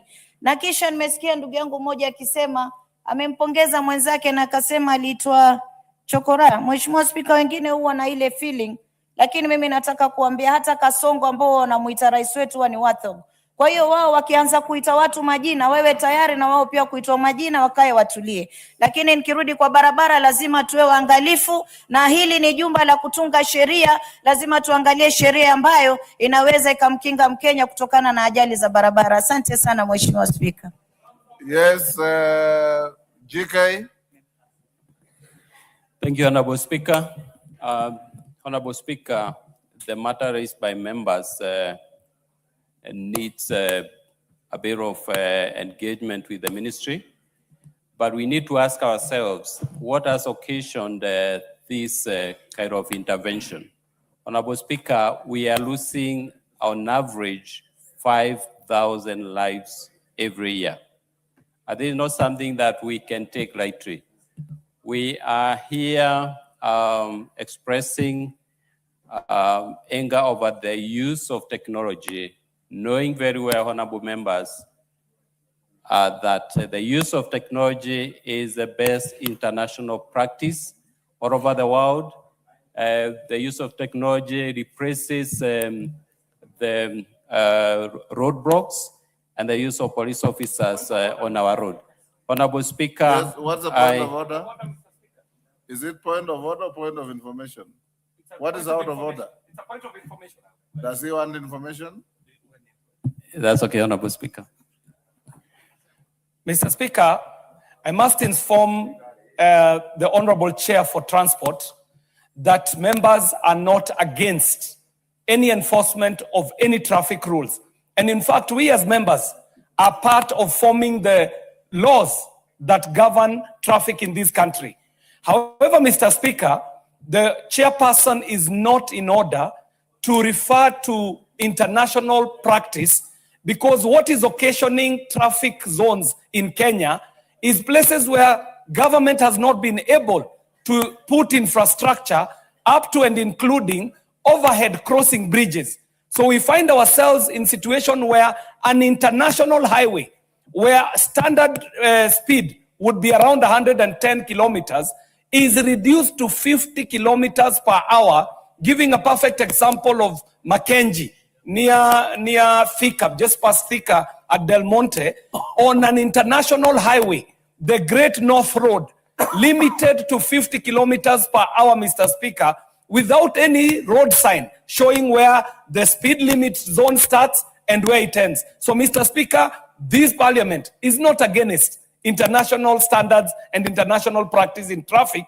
It is to tidy up that the laws that leave parliament are implemented in a way that is not offensive to the users of these roads, Mr. Speaker. I thank you. Do you want to be informed again by member for Molo? That's okay, Honorable Speaker. It's okay. But Honorable KJ was not informing. I think he did something different. He was debating. He was debating. I hope. Thank you, Honorable Speaker. Honorable Speaker, the chair did say that we are angered by use of technology, and I find offense in those words. What we are saying, Honorable Speaker, and you rightly put, where the mistake has been committed by the owner of the vehicle, let the fine be on the owner of the vehicle. Where the offense has been committed by the driver, let the fine be on the driver. And I think the chair should take that very, very seriously, because that is going to be a very big decision to make, and especially as I outline the businesses that will affect, especially the banking and all those financial sector institutions, Honorable Speaker. Go on, GK. You've now been informed. Honorable Speaker, before I get I respond to Honorable Member for Moro, let me address the issue raised by Honorable Mokonji about this matter having been debated in this House. Honorable Speaker, this law permitting the ministry to use technology was passed here in Parliament. And we all debated and agreed that the use of technology is the best way forward to address the many deaths that we are experiencing on our roads. We have had many special motions GK, in this House. Chairman, if you listen carefully, there are just about 2-3 categories of concerns. Number one is that the speed cameras you put on the highways must be visible and must be relevant to the situation. So there is not a continuous speed limit on the highway.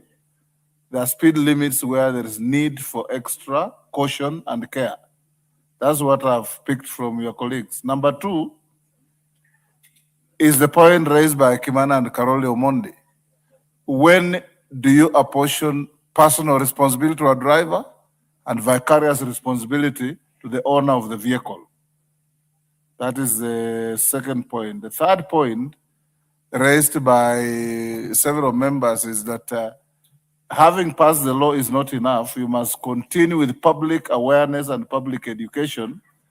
Given what you are saying, then an acceptable number of people were losing on the roads.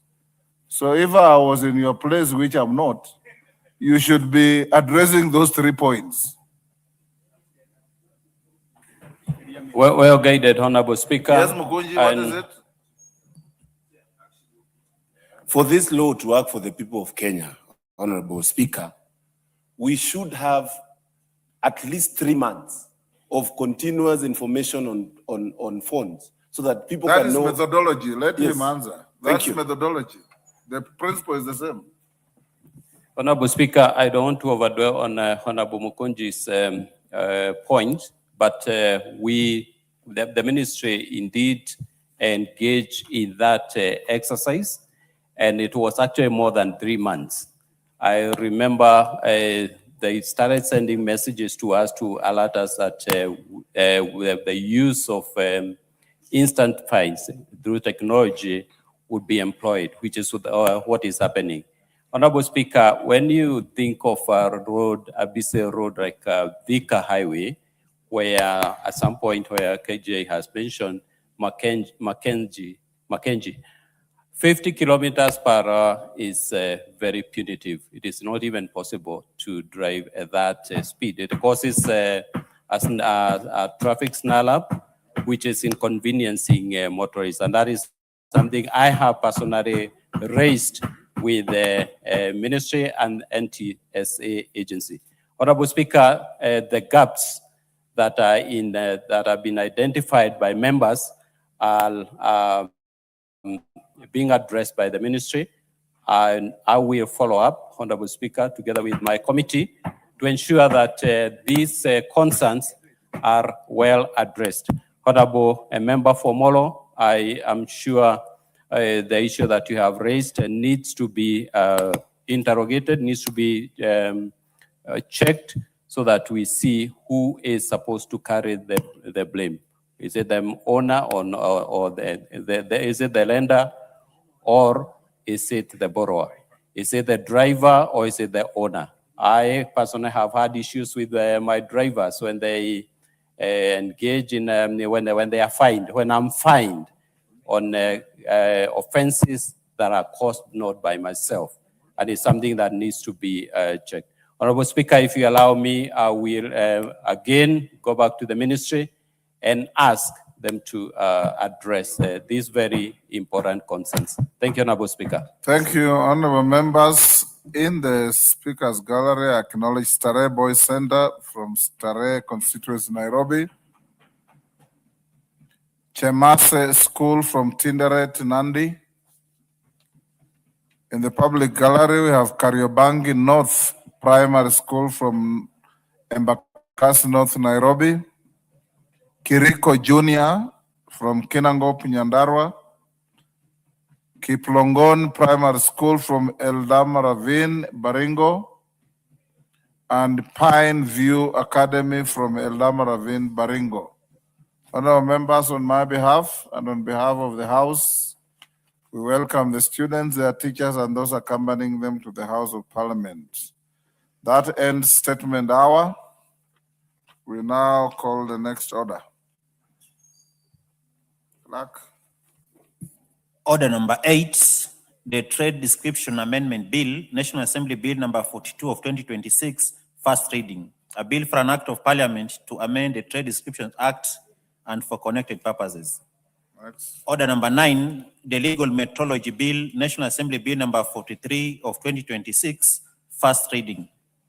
A bill for an act of parliament to make provisions for the manufacture, sale, and use of weighing or measuring equipment in trade, health, safety, law enforcement, environmental protection, and sale of goods, and for connected purposes. Order number 10, the Kenya Economic Zones Bill, National Assembly Bill number 46 of 2026, first reading. A bill for an act of parliament to provide for the establishment and declaration of special economic zones and export processing zones, to establish the Kenya Economic Zones Authority, to provide for the promotion and facilitation of global and local investors, the development and management of enabling environment for such investments, and for connected purposes. Now go to order number 14. Order number 14, motion, consideration of a petition on the management of hemophilia and other bleeding disorders. Dr. Nyikal. Thank you, Mr. Speaker, for this opportunity to report on this petition. Honourable Speaker, I beg to move that this House adopts the report of the Departmental Committee on Health, a report on public petition number 001 of 2026 on the management of hemophilia and other bleeding disorders in Kenya, laid on the table of the House on Tuesday, 23rd of June, 2026. Honorable Speaker, public petition number 021 of 2025 was submitted by Mr. James Cargo, Treasurer of the Hemophilia Association of Kenya, on behalf of hemophilia patients across the country, and was tabled in the National Assembly on the 8th of March 2026. The petition was referred to the Departmental Committee on Health for consideration. Mr. Speaker, the petition highlights the significant burden of hemophilia in Kenya. Mr. Speaker, Madam Speaker, hemophilia is a bleeding disorder that affects the clotting ability of blood in the body, such that patients who are affected bleed excessively, are unable, their blood is unable to clot, and they bleed in organs, often the knees, sometimes in the brain and internal organs, causing severe damage to joints and many times causing death. It often affects male children, male persons, because it is sex-linked. Madam Speaker, it affects an estimated 4,000 to 4,500 to 5,500 Kenyans, yet only 1,000, about 1,300, about 23% have been formally diagnosed, meaning, Madam Speaker, that a lot of people are missed, suffer, and some even die. Madam Speaker, this is a disease that is challenging in treatment because I've said that many are not diagnosed. It is expensive to treat, and the treatment centers are few in the country. And it's also extremely expensive to manage. Currently, it is through donor support that most people get management and care through the World Federation of Hemophilia. And the support they give is valued at about US dollars 20 million. That is almost 2.6 billion annually. Even this contribution still covers only about 30% of what is required to buy just the clotting factors, leave alone the other support that is needed. And worse still, Madam Speaker, the memorandum of understanding governing this support is actually expiring early next year. So without urgent domestic financing and sustainable supply, Kenya faces a preventable human crisis that will leave thousands of patients without this life-sustaining treatment. Madam Speaker, hemophilia treatment, expensive as it is not covered in our current Social Health Authority benefit packages. And Madam Speaker, this is a very expensive treatment. One dose of the drug that is used, which is a factor concentrate, actually costs 50,000 shillings. And in most patients in a year, about 1 million shillings. Not many Kenyans can afford this. And yet it's not covered as I've indicated. This level of expenditure is burdensome and catastrophic for most families with hemophilia patients. The National Health Insurer needs to make provision for hemophilia treatment so as to ease the burden of families of persons living with hemophilia. The petitioners therefore prayed, Madam Speaker, for the committee to effect the following. One, recognition of clotting factor concentrate as essential medicine for both adult and pediatric hemophilia patients' treatment to ensure their consistent and sustainable availability in Kenya. Two, that the government strengthen infrastructure and capacity by establishing additional hemophilia treatment centers across the country to enhance diagnostic capacity, improve healthcare worker training, including specialized pediatric care, reviewing medical curricula in school to incorporate management of hemophilia and other bleeding disorders, and increasing funding for public awareness, particularly in relation to early childhood screening. And now, Speaker, as it is now, we have just about 15 centers in the country that can look after these patients, and some just give supportive treatment. Effective treatment is only in Kenyatta National Hospital and Moi Referral. So you can see how many people are suffering to get services when they have this problem. Two, the petitioners are also asking us that there's need for formal recognition of hemophilia as a disabling condition to enable registration with the National Council of Persons with Disabilities, as well as inclusion of hemophilia treatment under the Social Health Insurance Fund. Four, any other measures that the National Assembly deems appropriate to address the plight of persons living with hemophilia. Madam Speaker, the committee considered this petition and met with the cabinet, with the petitioners, the cabinet secretary, and 3 patients that are affected and other stakeholders. And after several very serious considerations, Madam Speaker, the committee made the following recommendations, and these are really the most important. That the Cabinet Secretary, Minister of Health, includes clotting factor concentrates, that is what we use for treating them, covering both adult and pediatric formulations as essential medicines in the Kenya Essential Medicines List, which will then make it part of our regular treatment armamentarium.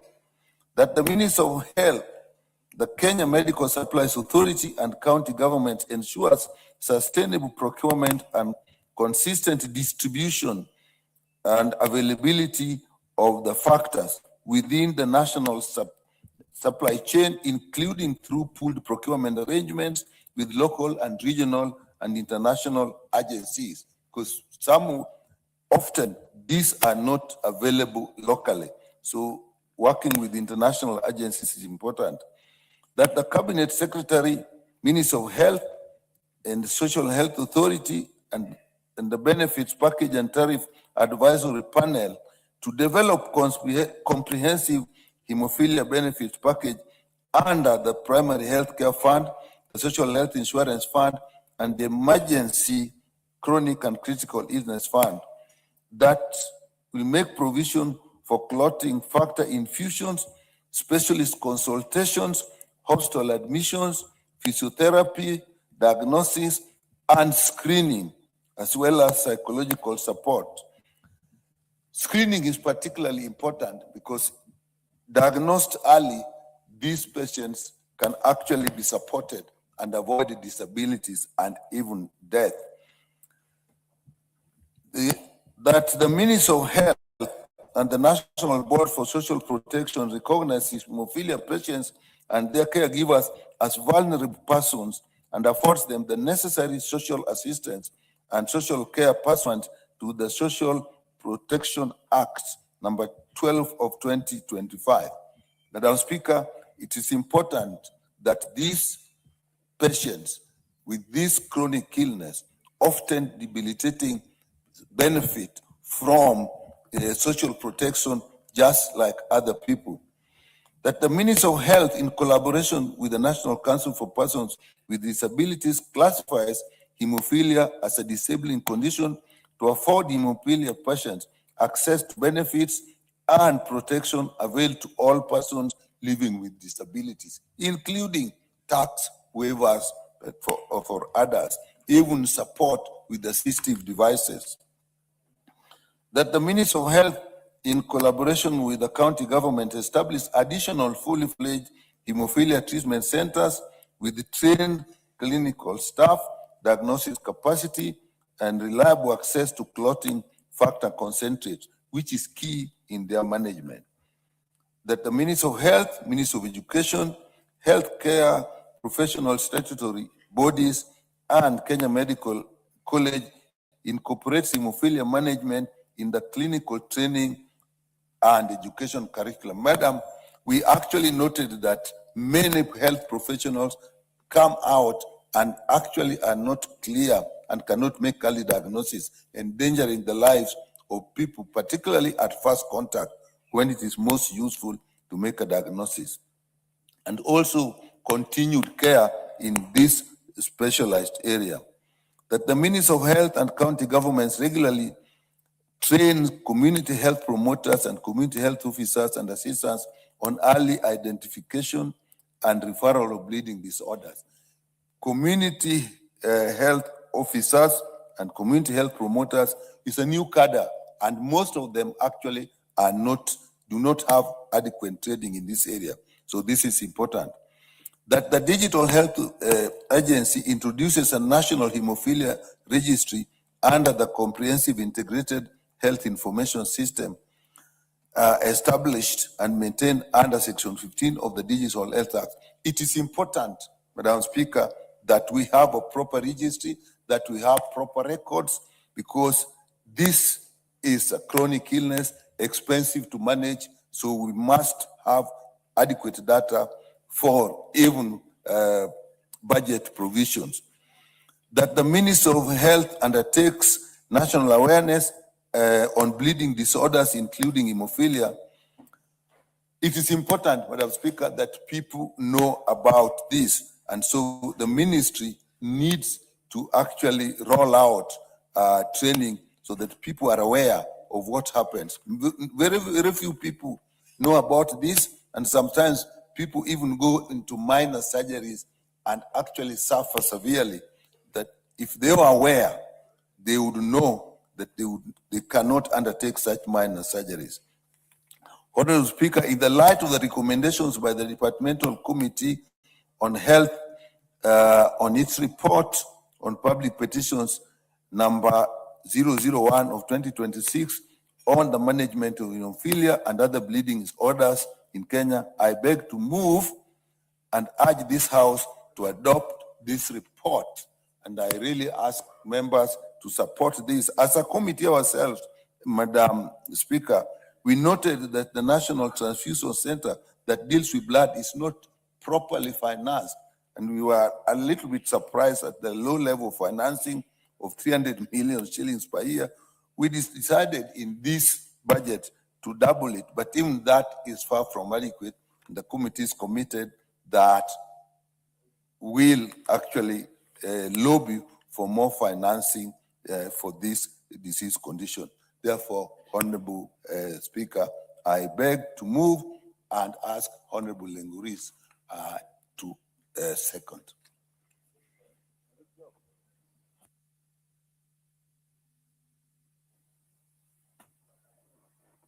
Yes, proceed. Thank you, Madam Speaker, for this chance to support this report on management of hemophilia and other bleeding disease disorders in Kenya. Madam Speaker, from the report from the Committee of Health, we can hear that this is a very fatal disease, Madam Speaker, that is a life-threatening. Madam Speaker, this is a disease that's characterized by severe bleeding that comes at any time. We have also heard from the report, Madam Speaker, that we have a big challenge in the country in the management of this disease. This is a disease that needs very urgent treatment when it comes. And from the report, Madam Speaker, we can identify that there are also challenges in the treatment centers in the country. So, Madam Speaker, I want to support this report and request the ministry to put strategies in place to ensure that patients with this kind of disease also get treatment like any other patient in the country. Also to ensure that access of treatment and also improving or increasing the treatment sites in the country is one of the most urgent things that the ministry will need to do. I want to appreciate the work that has been done by the committee because, Madam Speaker, we have identified that there is a big gap on access of treatment by these patients who are suffering from hemophilia. And this is a fatal disease, which is also characterized by a lot of high mortality rate. Because if these patients are not managed well, it is a condition that can kill very fast or very easily. So I will urge the Ministry of Health to follow the recommendations, the outlined recommendations by the committee, this committee, to be able to establish centers that can take care of these patients. We have also gone into ensuring that recommending to the SHA to ensure that this is one of the conditions that we support under the SHA coverage, so that they also benefit, because it is a very expensive disease, and if you don't support them, Madam Speaker, our patients will be suffering. So I want to support this report and urge the ministry to give a lot of attention to the recommendations that have been set aside by the committee to ensure that we serve these patients with a lot of care, with a lot of urgency, and ensure that even the centers are increased in the country so that patients can access, because at the current, there are only 2 treatment centers in the country. So patients, you can imagine all over the country, patients clocking up or crowding in the 2 facilities.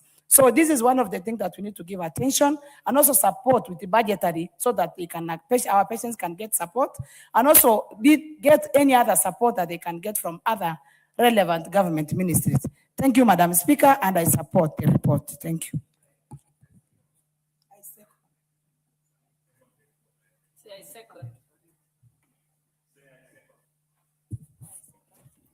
I said already, I second.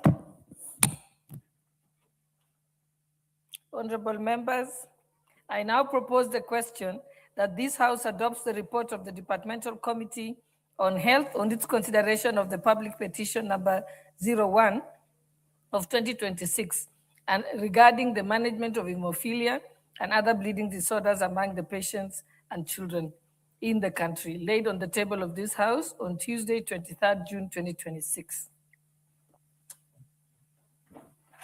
Honorable members, before I open it for debate, allow me to recognize the presence of Eldoret Achiever School from Kapseret constituency, Uasin Gishu County, who are seated in the public gallery. On my own behalf and that of the substantive speaker and the rest of the National Assembly, we wish to welcome Eldoret Achiever School to the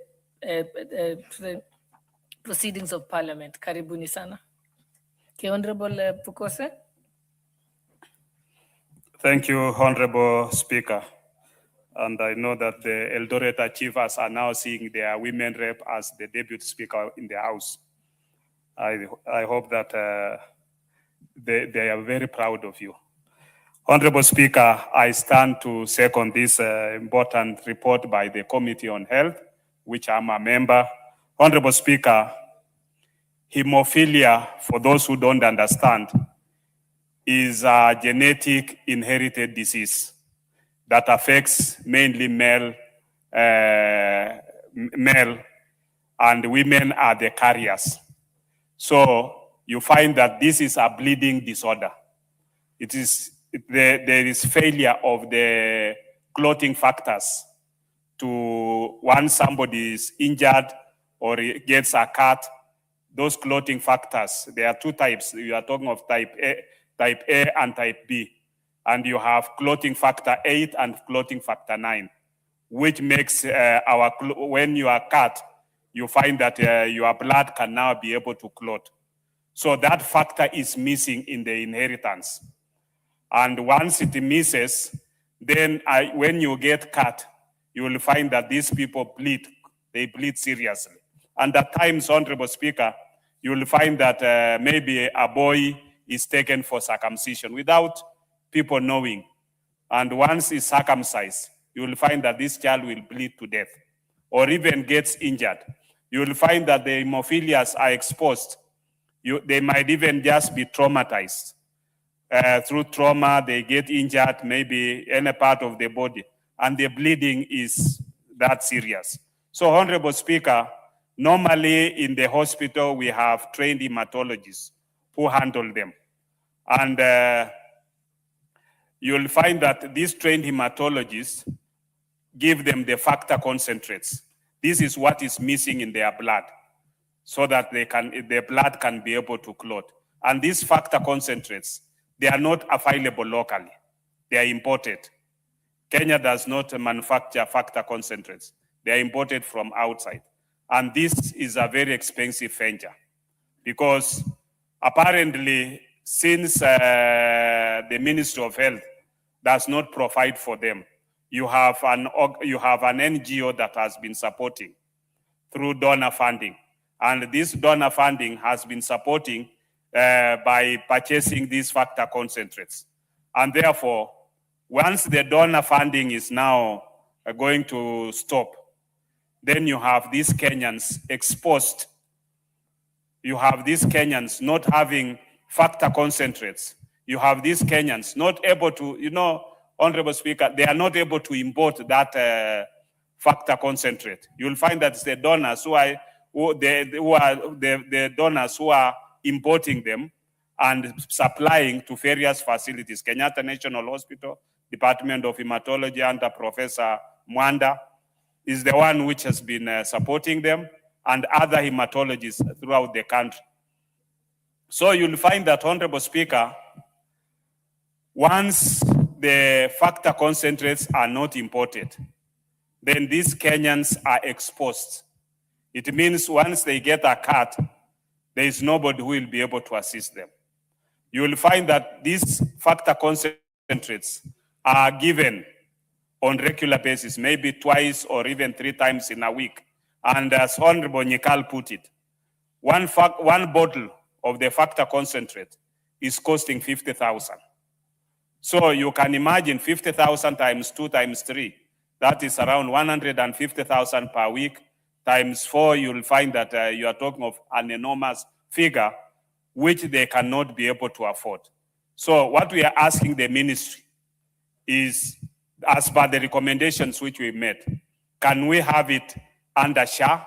Can we have it also being part and parcel of our medical system so that when you go to KEMSA, it's available and it's be able to be supplied to those centers where we are able to treat cases of hemophilia. With those few remarks, Honorable Speaker, I want to support the recommendations of the committees and hope that the Ministry of Health will be able to act on them. Thank you, Honorable Speaker. The Honorable Martin Owino, member for Ndiwa.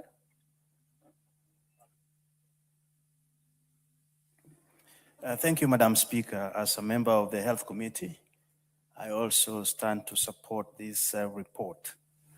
And thank also James Cargo and the hemophilia team for petitioning the Parliament to take consideration of this life-reducing disease. Madam Speaker, it's not a matter of cost. Anything that hurts Kenya should be addressed. And it's no good also to say that only donors can address. If donors can come and address issues of our own people, how about ourselves? When one bleeds, family bleeds, and all of us bleeds.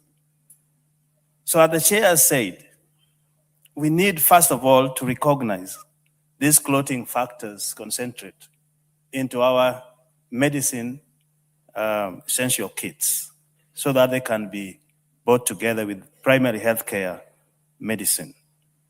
Madam Speaker, access is the issue here for those who are suffering from this ailment.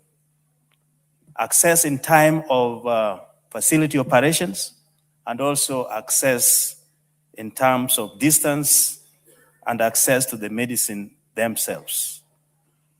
As it was said, only 15 facilities are available.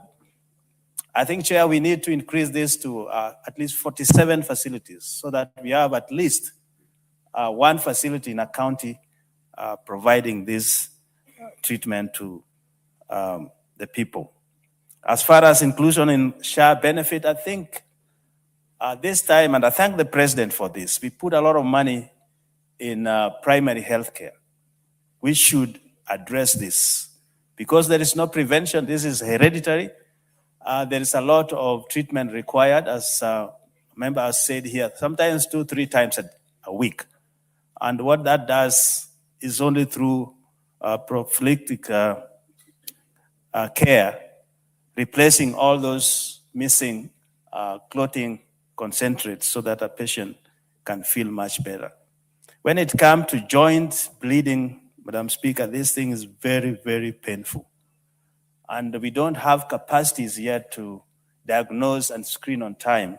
And that would mean human resource for health to be looked into so that they can be posted in those proposed 47 facilities, one in each county. Lastly, which is very important, Madam Speaker,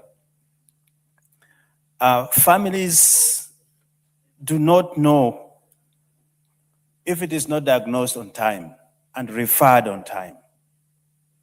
That would mean retraining even our healthcare providers on how to diagnose and screen and refer them to time. It doesn't only affect the physical nature of human being. This thing has also psychological effects. That would also require, at least if we have one facility caring for these hemophiliac patients, then we should also recommend that we have psychological providers posted to these facilities so that families can get appropriate counseling when they have these conditions to deal with. As a committee or as a house, I think it will be much of a due to want the ministry to do this. And in our committee, we are privileged to have the vice chair for budget, even if it means having a line item for this particular disease. There are only about 4,500 to 5,500 individuals. We could include funding for them so that when the donor support elapses, we can have our own funding and caring for our own people. Thank you, Madam Speaker. I think this is worth supporting, and I encourage all members, let's pass this quickly so that we can get it into action. Thank you, Madam Speaker. Honorable Oundo, I think I've seen. Honorable Oundo is not there. You're number one on the list and you're not here yet. Yes, Honorable Member for Nyeri, I'll come to you next.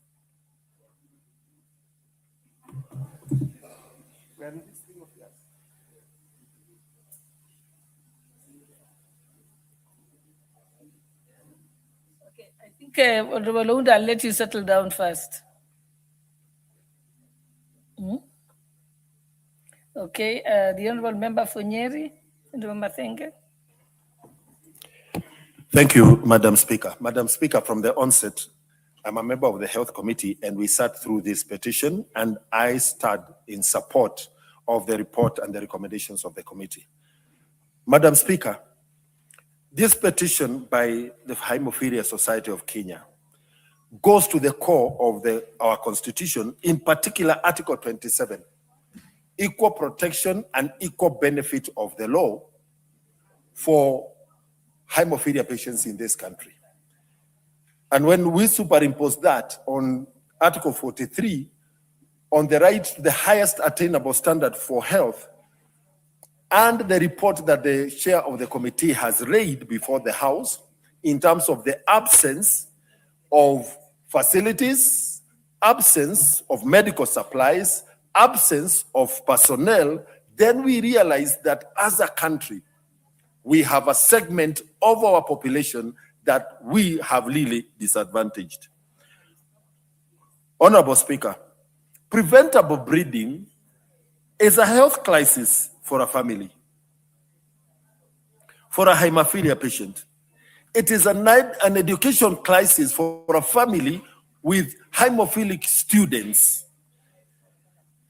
It is an employment crisis for a family with adults who cannot go to work on account of bleeding that is preventable. It is a disability crisis because a person suffering from hemophilia, once there is onset, they are unable to do a lot of things for themselves. And this simply translates into catastrophic out-of-pocket expenditure for these households. Madam Speaker, the appeal by the petitioners was very simple. Treat hemophilia before it demands for treatment. What does that mean? It therefore means that we should be able to provide the supplies that are needed to prevent the onset of hemophilia once it has been diagnosed. Madam Speaker, I want to thank the Federation of Hemophilia Humanitarian Program and other development partners who have really supported our patients in this country this far. However, donor programs cannot supplement, they cannot be the primary source of providing care. A national program should be in place, and the donor programs should complement the national initiative. Honorable Speaker, with the coming in of the ECCIF fund, hemophilia squarely fits within the conditions that should directly benefit under ECCIF. For this to happen, we need hemophilia to be expressly named with clearly defined service packages, medicines, and tariffs under ECCIF. Secondly, the transition from the other funds into ECCIF for hemophilia patients must be simple and clear. Madam Speaker, what does it mean if we could grant, if this country can grant the plea of the Hemophilia Society of Kenya? One, we would reduce emergency admissions. Two, we would allow children suffering from hemophilia to continue with their education uninterrupted. We would reduce chronic pain and long-term disability. We will protect families from catastrophic health expenditure. Early diagnosis, clotting factor replacement therapy, prophylaxis, and a national registry are very low-lying fruits for this country. Madam Speaker, I urge this House to support the report of the committee and support its speedy implementation. Thank you, Madam Speaker. Honorable Zamzam, member for Mombasa. Asante sana Mheshimiwa Spika, na mimi niweze kuunga kamati ya afya mkono kwa kuweza kuleta huu mjadala hapa bungeni. Mheshimiwa Spika, Mheshimiwa Spika, hemophilia ni ugonjwa ambao unagandisha damu, ambapo kwamba utaona mtoto ama mtu akikatwa kidogo damu inamwagika kwa wingi. Mheshimiwa Spika, huu ugonjwa ni ugonjwa ambao ni wa kurithi kutoka kwa mzazi. Na Mheshimiwa Spika, Ugonjwa huu kutibiwa peke yake inachukua gharama kubwa sana. Unaona hata ile kutibu mtoto mdogo ni 50,000 mpaka 100,000, 150,000. Kwa mtu mzima ni 300,000, Mheshimiwa Spika. Ugonjwa hauchagui maskini ama tajiri, Mheshimiwa Spika. Kwa hiyo mimi ningependa kuweza kumunga mkono ndugu yangu ambaye ameleta hii bila hapa bunge ya kusema kuwa huu ugonjwa unafaa utiliwe maanani katika taifa na bajeti ya Kenya, Mheshimiwa Spika, ili tuweze kupata katika mahospitali yetu. Manake hawa wagonjwa kama hawa, hospitali ambayo inatibiwa hapa Kenya unapata ni hospitali 2 peke yake, wakati ambapo wagonjwa wako sehemu zote za Kenya, Mheshimiwa Spika, na mtu anaweza akapata jeraha ama kwa mtoto mdogo anaweza kutairiwa, ukaona anamwaga damu mingi sana mpaka kupelekea kifo, Mheshimiwa Spika.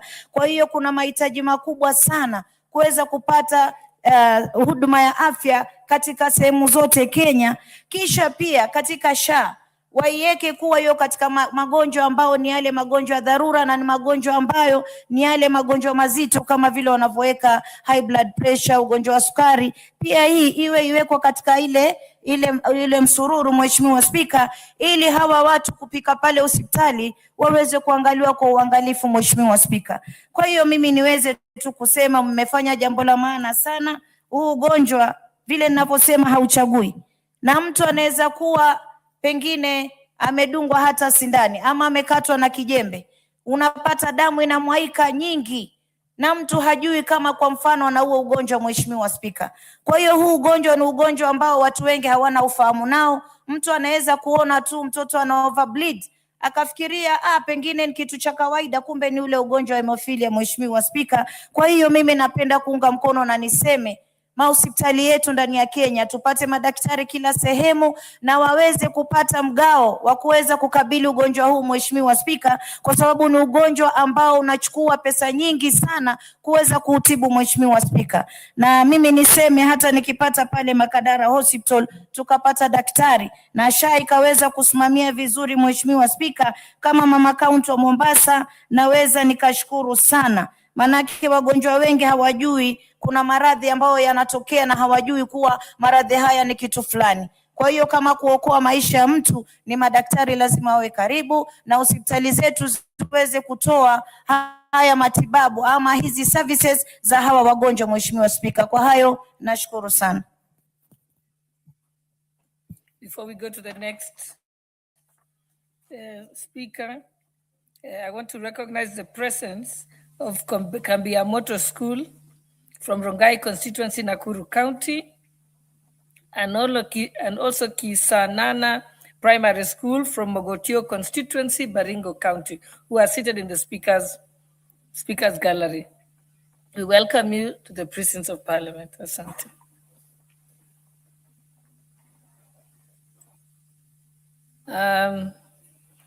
Member for Wajir North.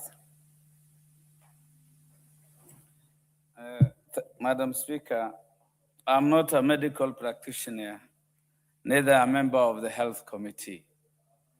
But from my little scan and eavesdrops regarding hemophilia blood disorder, I want to say that by contributing that this has been a problem in Kenya, and Kenya cannot afford the right treatment except preventive care. The treatment of hemophilia bleeding disorder requires serious technologies, advanced technologies of replacement of bone marrow and some other things, which Kenya is really ill-equipped. I've also come to learn that the early treatment of hemophilia bleeding disease counts for the longevity of any patient suffering from the same problem. The causes of these diseases are very severe. It causes disability, physical and psychological issues in the society. In as much as it is genetical, I've also realized that the one mistake we do, we only address hemophilia when it is at an advanced stage, not at the early onset when it is manageable. By then, this disability is knocking and all other attendant issues that could come with the advanced stage of hemophilia bleeding is also with you. That is the unfortunate part of hemophilia bleeding disorder, Mr. Speaker. So the earlier we treat patients, the better for their survival, Mr. Speaker. Madam Speaker, sorry. So it's all about managing severe bleeding and avoiding the permanent damage associated with it. Madam Speaker, in preventing hemophilia, you need to control clotting of blood. You must encourage clotting of blood.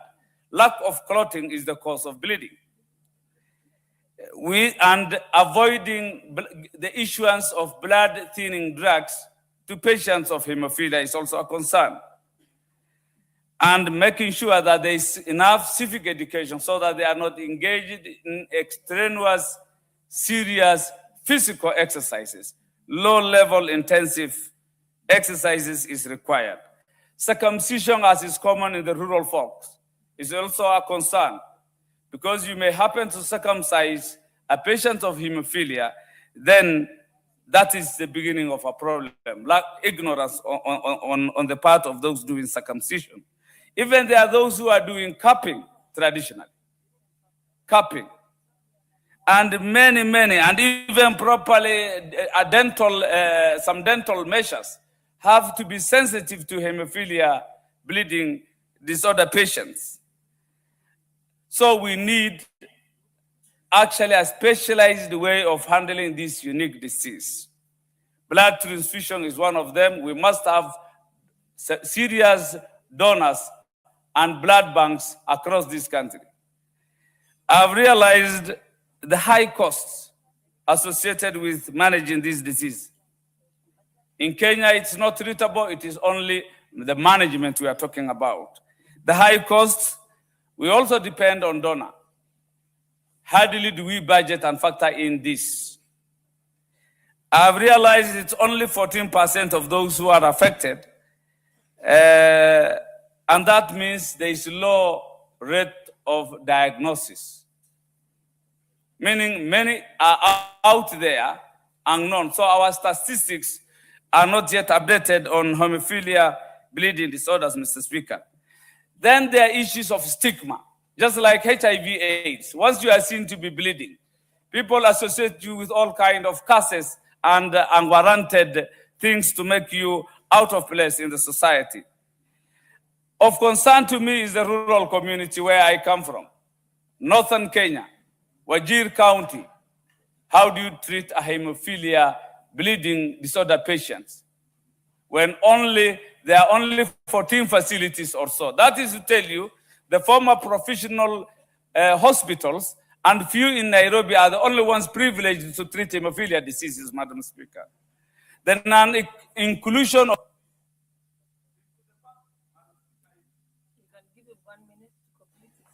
Madam Speaker, my concern is the rural communities, which is largely the representation of Kenya, that cannot treat hemophilia bleeding diseases.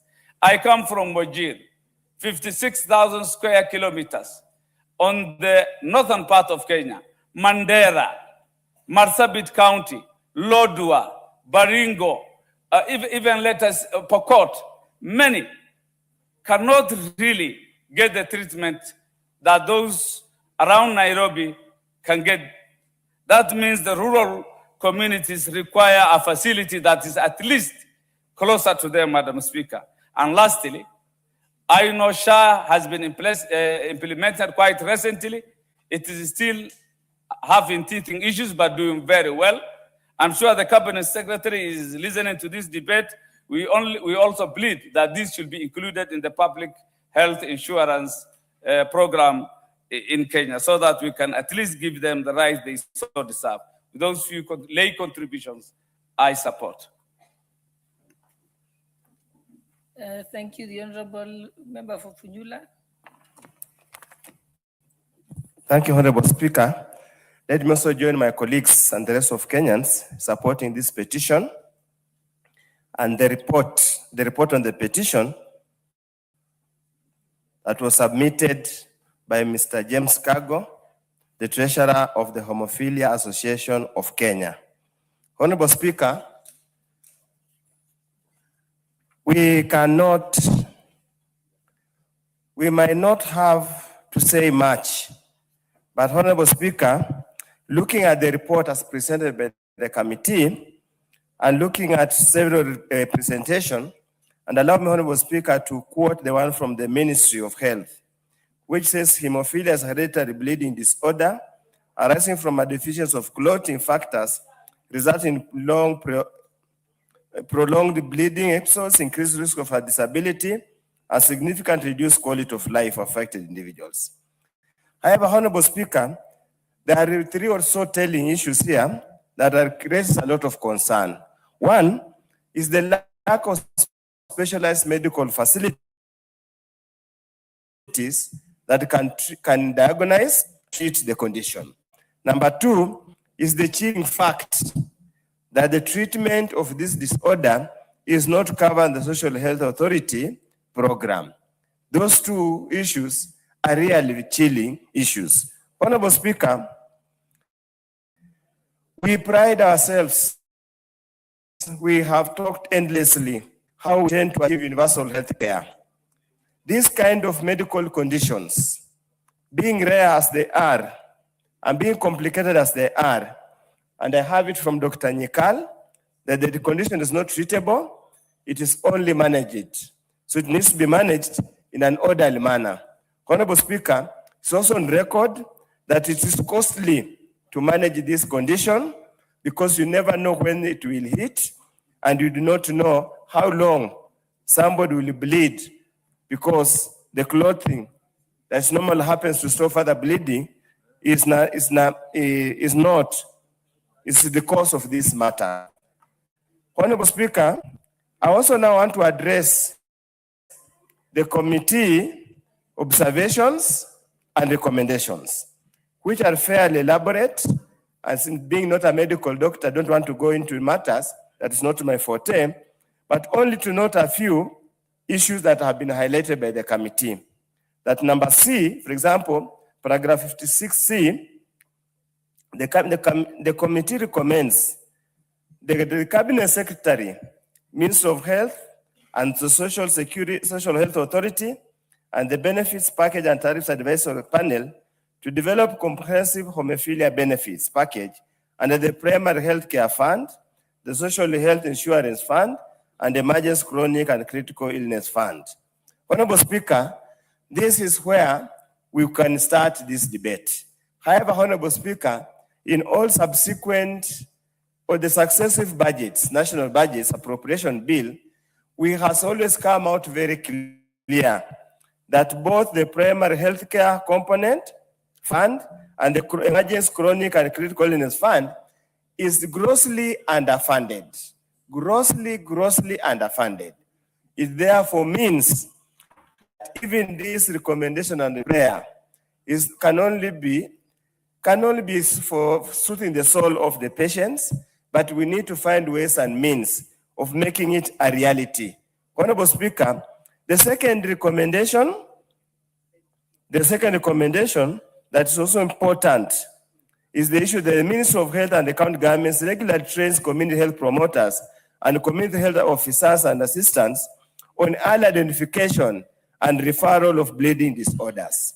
Honorable Speaker, in many counties, CHPs are underfunded, are underprovided, they're under-enumerated to an extent that even additional training will not assist them much. So therefore, Honorable Speaker, all that we are saying at the end of the day is that we must find ways and means of making available funds to treat this unique condition that is hereditary, and I have been told by Dr. Nyikal that it seems to affect mostly male species, and that's why we always say the boy child and the male child is an endangered species in this country. We need to continuously pray. Finally, Honorable Speaker, I would like just ask one.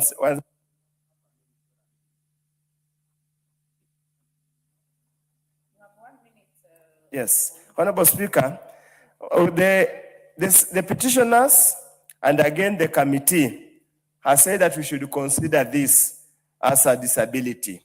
That somebody suffering from this condition should be a person considered as a disabling condition, so they can benefit from the Persons with Disabilities Act 2025.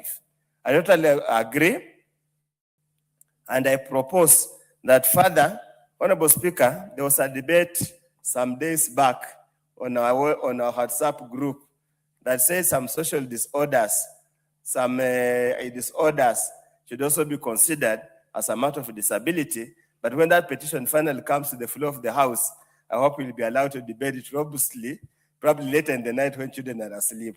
Thank you, Honorable Speaker. Are you saying, Honorable Undo, that whatever motion will be unconstitutional and unsuitable for the House? Which one?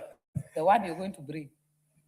Yeah, it will be constitutionally, because the Parliament hears all the problems of Kenyans. So that's why I say in that debate, it should be age sensitive, must be X-rated, so that members can discuss openly without fear and embarrassment. You know, it is watched by children, mothers-in-laws, fathers-in-laws. And you see now some things now when you are seated there, you are constrained from what to say. That's why sometimes some things are discussed in specific forums. Thank you, Honorable Speaker. Very well, Honorable Undo. I do not seem to see more interest on this, so I'll call the mover to reply. Honorable Nyikao. Thank you, Madam Speaker. Let me start by thanking all the members that have contributed. I really appreciate the support that the petition has got and the recommendation that you have put in place. And I just ask that we get the Committee on Implementation to actually take up this and move on with it and work with the Ministry of Health, Ministry of Education, and all the relevant bodies so that we don't discuss in vain.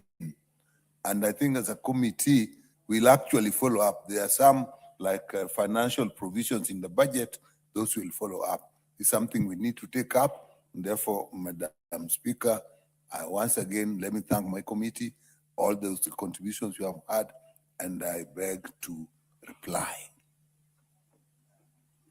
Very well, Chair Health Committee. Honorable members, I shall defer the putting of the question on this motion. We, as had been guided by the Speaker earlier, with the reorganization of the order paper, we shall then go back to order number 12.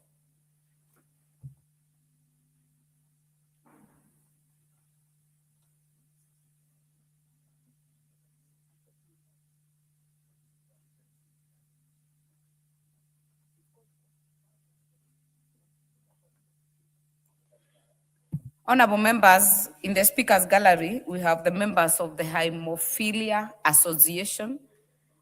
We would like to thank you for sitting through the debate. It has got overwhelming support, and we thank you for coming and observing the proceedings in the House. You are free to leave at your pleasure.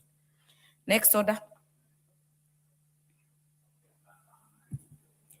Order number 12, the County Assembly Services Amendment Bill, Senate Bill number 34 of 2023. Second reading. I do not see the chairperson for the Departmental Committee on Labor, so this shall be deferred. Order number 13, motion, report of the Kenya delegation to the 151st Assembly of the Interparliamentary Union, IPU, and related meetings. This is by the leader of delegation. I'm told it's Honorable Millie Odhiambo, who is not in the House, so it shall be deferred. Order number 15, motion, second report on the status of reports on petitions and resolutions. This is by the chairperson, Committee on Implementation, that is Honorable Member for Budalangi, who is also not in the House. Has he delegated? No. Then we shall defer it. Order number 16, motion, consideration of a petition regarding the proposal to amend the Consumer Protection Act. This is by the Public Petitions Committee. I do not seem to see the chair in the House. We shall defer it as the others. Order number 17, motion, Report on the audited financial statements of selected state corporations in the roads and transport sector.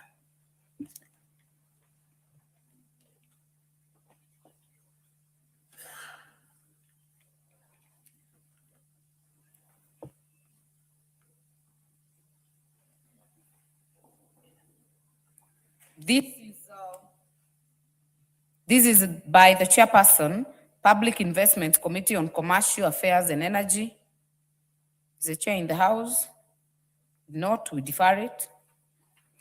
Order number 18. Hold on, before the next order, Majority Leader. Thank you very much, Honorable Speaker. In the absence of the chair, I would like to reply.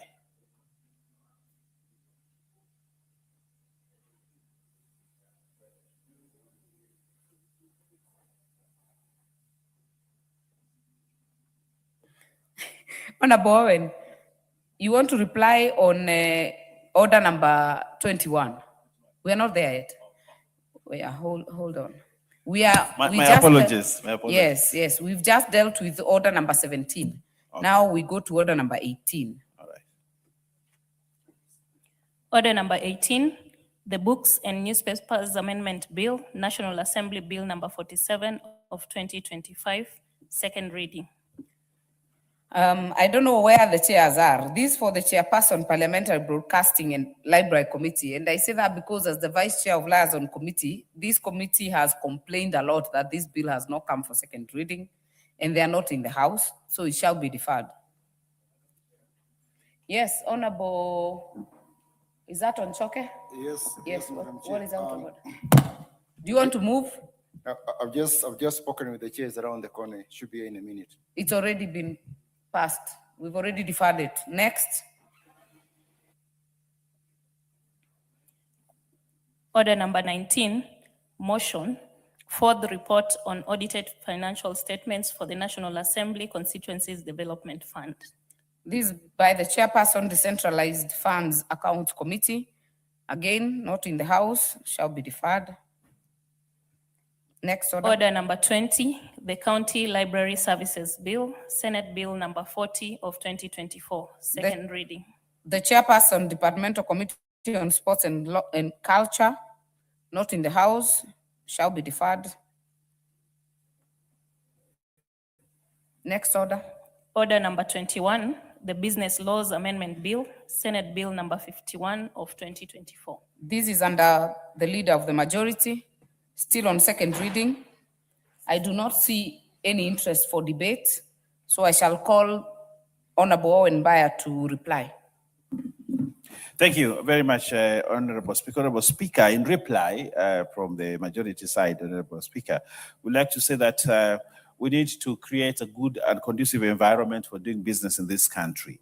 And good laws are very important in ensuring that we have laws that allow us to do good business. And I want to thank all the members that contributed to this debate, and we take cognizance of the issues that they raised so that we may improve this bill, so that as we come to the third reading, Committee of the Whole, Honorable Speaker, we will have a law that will ground this country very well into business matters, so that people see Kenya as a good place for investment and good place for business. I reply. Very well. Honorable members, for obvious reasons, I shall defer the putting of the question on this. Next order. Order number 22, the Competition Amendment Bill, National Assembly Bill number 4 of 2026. This for you, Majority Leader. We are on second reading and there is no more interest for debate. Could you reply?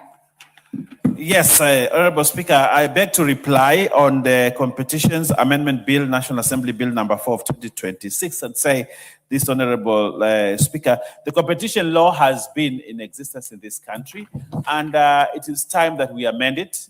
And I want to, on this point, thank all the members that contributed to make sure that the competitions bill is amended to make it more effective, so that it can be in tandem with the business environment that we have.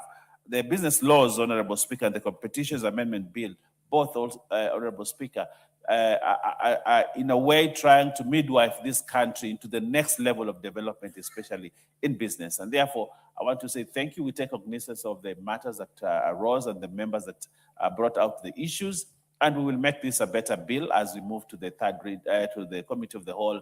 And we look forward to a robust debate in the third committee of the whole, so that we amend it and make sure that it is a good law. I reply, Honorable Speaker. Very well. I shall defer the putting of the question on this to the next appointed time. Honorable members, order.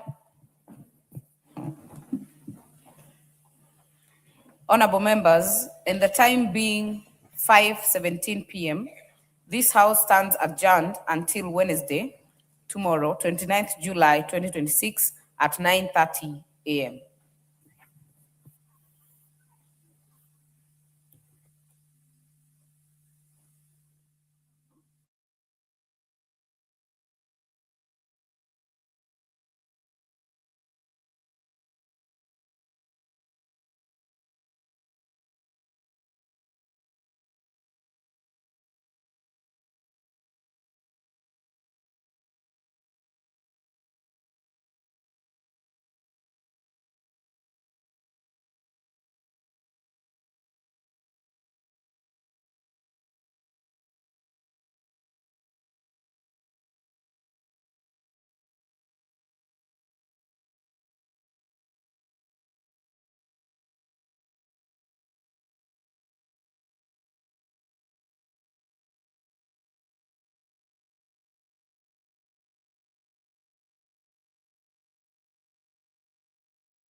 Iko on.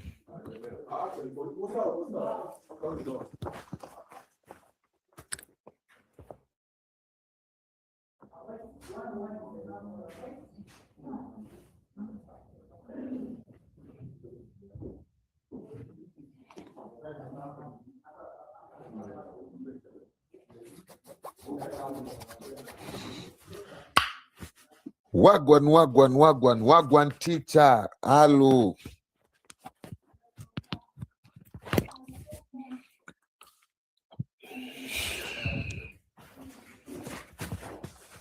Manze watu walali huko. Ni mbaya. Ni mbaya.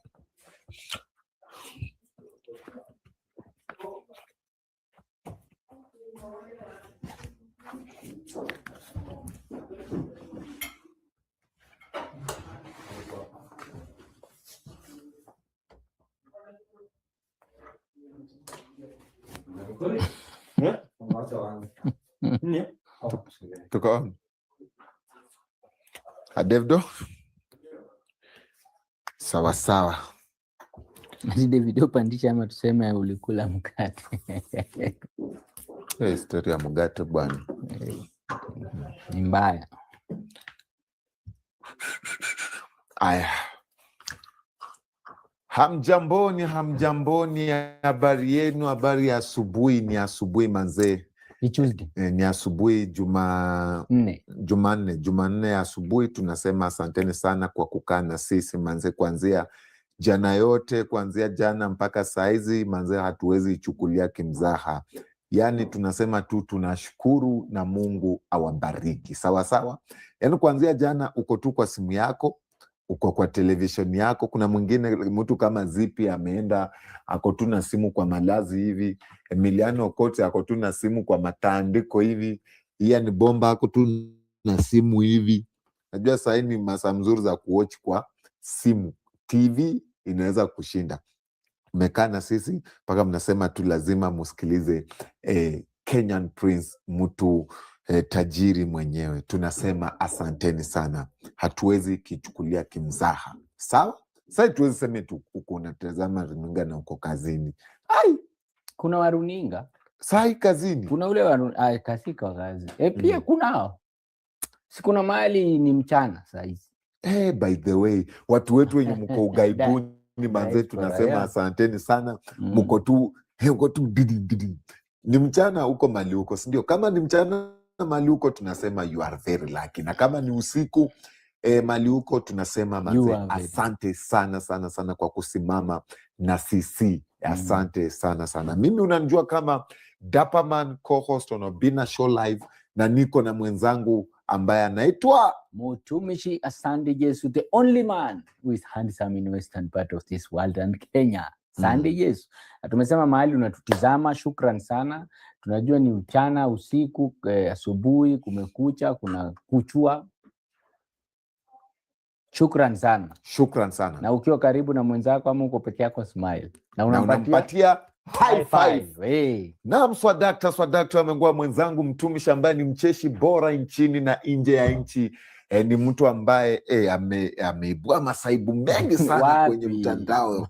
Watu wanasema, watu wote wanasema ni Mtumishi. Sasa siku hizi haitwi Mtumishi, siku hizi anaitwa mtu wa mwanya. Yeah, siku hizi haitwi Mtumishi, siku hizi anaitwa mtu. Na pia nimekuambia, kama we ni mwanaume na uko kwenye mahusiano, na mahusiano yako unaona yako na taswishi, kama vile mtu wako amekwambia vizuri, tafadhali I need time, I'll talk to you. Nisikilize vizuri.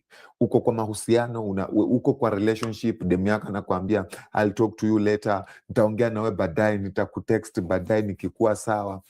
Kindly please, the best way to solve it ama to deal with that kind of situation, just walk away. Toka tu, mpatie time. Huyu mtu anajua mali unakaa, huyu mtu anajua venye anaweza kupata, huyu mtu anajua nikitaka kuona mtu wangu, nikitaka kuongea naye naweza mpigia ni. Lakini tuko tu hapo, hey babe, hey how was your day? Tafuta pesa. Ama Mtumishi unasema aje? Mimi nimesema tu tutafute pesa sana sana wanaume. We look for money. Mtumishi Blessings anasema uko na usingizi. Iko wapi? Hebu niangalie vizuri. Blessings. Changamka bwana. Niko fiti. Niko ngangari. Waambie. Nguvu ya mwanaume ni nini? Nguvu za kiume ni pesa. Hivi vitu vingine sijui nakupenda, sijui tafuta pesa. Sikia wewe, sasa unatuadvise na uligongewa. Ndio maana nakuadvise. Si ndio hiyo sasa, alilearn.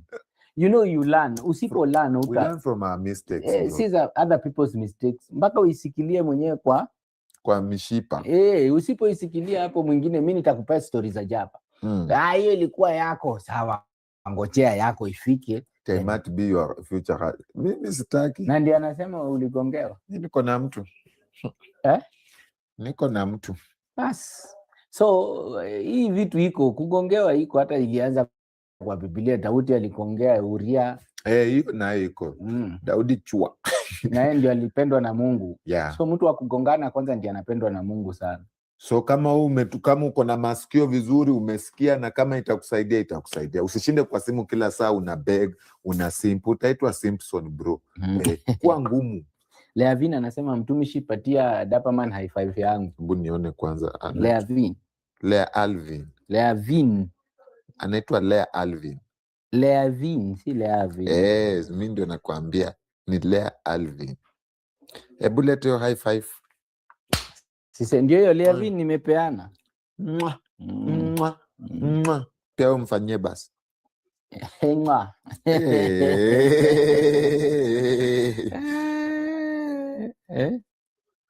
Hapa mama, hebu tuambie kategori ya Waluya. Sasa tuko kwa categories za Waluya tunafungana. Na madem pia. Tafuteni pesa zenu. Mtafute pesa zenu. Pesa mzuri ni yako. Naona kuna vitu zingine tunaona kwa mtandao, mara dem sijui ameongeleshwa aje, mara sijui dem ametupwa nje ya gari. Ametupwa nje ya gari. Ya nyumba. Amepigwa tu nyuma fuas. No, you're disrespecting somebody. So if you want to avoid such kind of look for your money. Look for your money. By the way, ukiwa na pesa yako kwa hii dunia, generally tu wa kiume na wa kike, ukiwa na pesa yako hakuna mtu atakusumbua. Kwa familia utaheshimika, kwa jamii utaheshimika, kazini utaheshimika. Yaani mahali popote unaingia. Ngoja. Tumesalimia watu. Si tulisalimia watu. Wakaanza tu leta KP, leta KP, leta KP, leta KP. Ati mtumishi the handsome boy. Anaitwa Wangoi, Koili saa. Sound iko chini. Itaundwa tu sijali. Leteni pia nakuja. Okay, tusalimia wawili watatu alafu sasa tulete bosi aendeleze kipindi. Asante sana Zipi, Mungu akubariki. Uko na sisi kwanza kipindi ya kwanza. Asante sana Emily Agatha, asante sana Emiliano Kote, asante sana. Huyu anaitwa Triple KP, sawa. Samuel Kibaru, asante sana. Kevin Joroge, asante sana. Kuna mtu anaitwa Bevon Ombati, we mzee, changamkia guest, sasa tutakula mapenzi. Ya mzee, watu wenye kama umeshaisafa na mapenzi, hebu andika hapo kwenye comment section. Kama mapenzi imekusambaratisha. Kama wacha nikukuta mapenzi yako ikuwe mzuri, kwa kama Kenyan Prince. Kuwa tuna pesa. Kuwa tuna pesa. Yeye anaweza tu slide kidogo, akuwa anaongea ka ulimi slide kidogo iteleze. Anunue Range Rover. Anunue Range Rover. Na akuje na chopa. Na akuje na chopa. Sorry?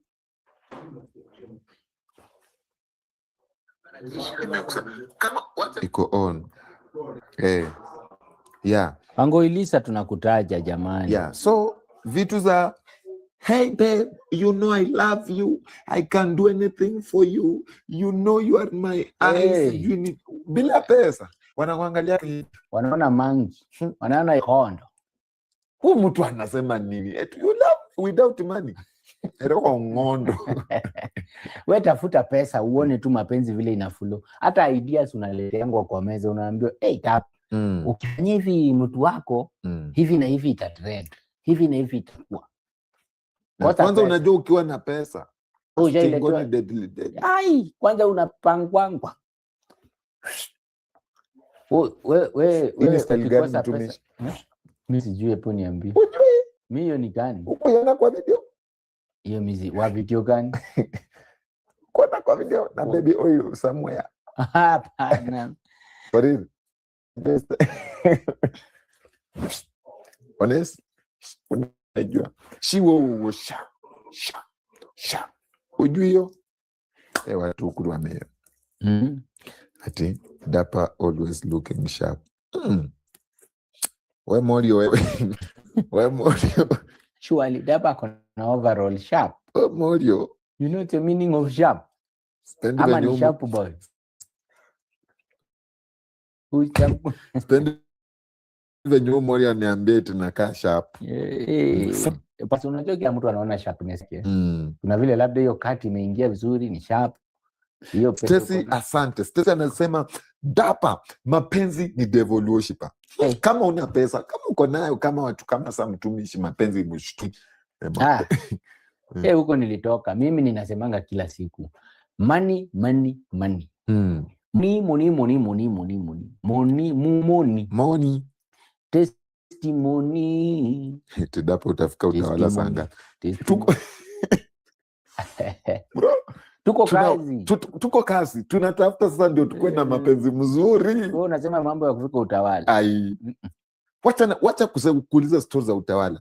Sisi kama ni maandesi tu, sisi kama wanajeshi tushaweka mkataba, tushaapishwa. Jumatatu ni ya huku mpaka Tuesday. Sasa wewe kama unataka kuiona utawala ngoja siku zingine, lakini sio Jumatatu na Wednesday. Uko kwangu umeningoja, samahani. Haya, huyu anaitwa Monchegede anasema nimesafa kuliko Dapaman. Inalingana safaration ni gani. Ushaitembea na diaper town karibu na Tomboya CBD. Ronald Ngala ananionyesha tu ni pale. Unaenda mahali anakuonyesha uone kitu. Dapa alifanya mpaka akatoa choo za kanjo. Ni mbaya. Ati Dapa mimi ni bro wako hapa. Dapa kuna bro. Hai.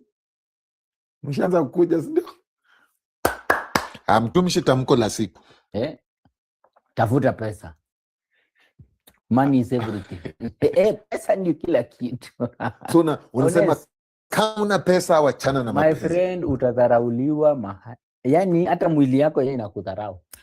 Kama hauna pesa wachana na mapenzi. Lakini kama uko na pesa tafuta tu mmoja. Hapo ushaipata pesa, appetite ikakosa. Lakini ukikosa pesa njaa. Si bro, unatamani kitu una. Exactly. Ukishapata tena uitamani. Mpaka unashindwa sasa nitafanya nini? Nilikuwa natamani nini? Vile tu alisema wewe iPhone sasa hivi sumbui. Hata iko huko. Ni kama tu sisi wanaume sema tu huyu nani huyu? Nyash. Ukipata tena unaanza kuangalia hii sasa nini kisirani gani hili? Mimi huyu maji. Huyu Cynthia huyu. Huyu baba Santele wewe. Ukishapata kisirani unashindwa. Ni nini ilikuwa inanisumbua? Like nikipata tu huyu zipi. Ama gari, ama nyumba, ama apartment. Rudi. Like mtumishi anasema nikipata tu mabilioni. Huyu mabilioni.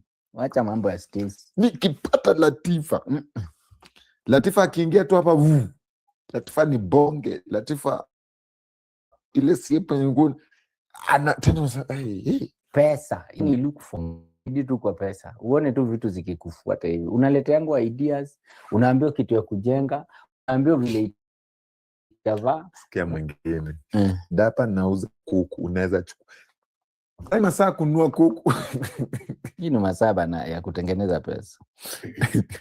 Ndio natafuta pesa kununua kuku. Yeah, so the best lesson yenye tunafunza leo ni money is everything. Walisemanga education is the key to money is the key to success. Money is the key to life. Money. Kifungu ya pesa ikipotea bana wewe kuisha.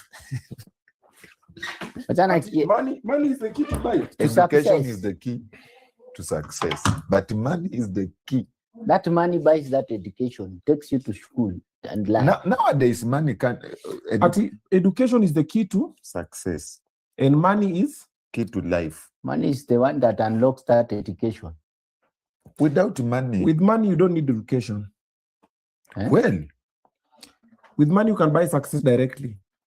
Yeah, exactly. Think about it. With money, you can buy success directly. You don't need education for you to become successful. End goal ni hiyo pesa. You pay educated people to do whatever you need done.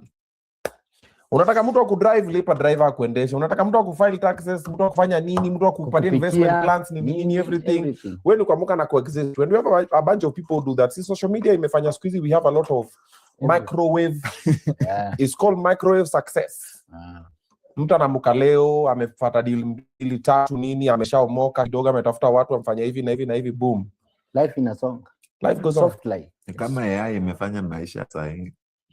AI, you know, there's a time AI is going to take over. Have you watched Terminator? Ile ya kitamba Masai. Zote tu is a series going through Connor's life. So there's a way it goes. Back at that time, which one was this AI that took over? I've forgotten the name. There's an AI that was operating. So they come from the future, they go to the past to try and stop what will happen in the future, in the present. It's complicated, but juicy. There's an AI that they were trying. This one is actually news. Yeah. So they were testing some AI to do a task.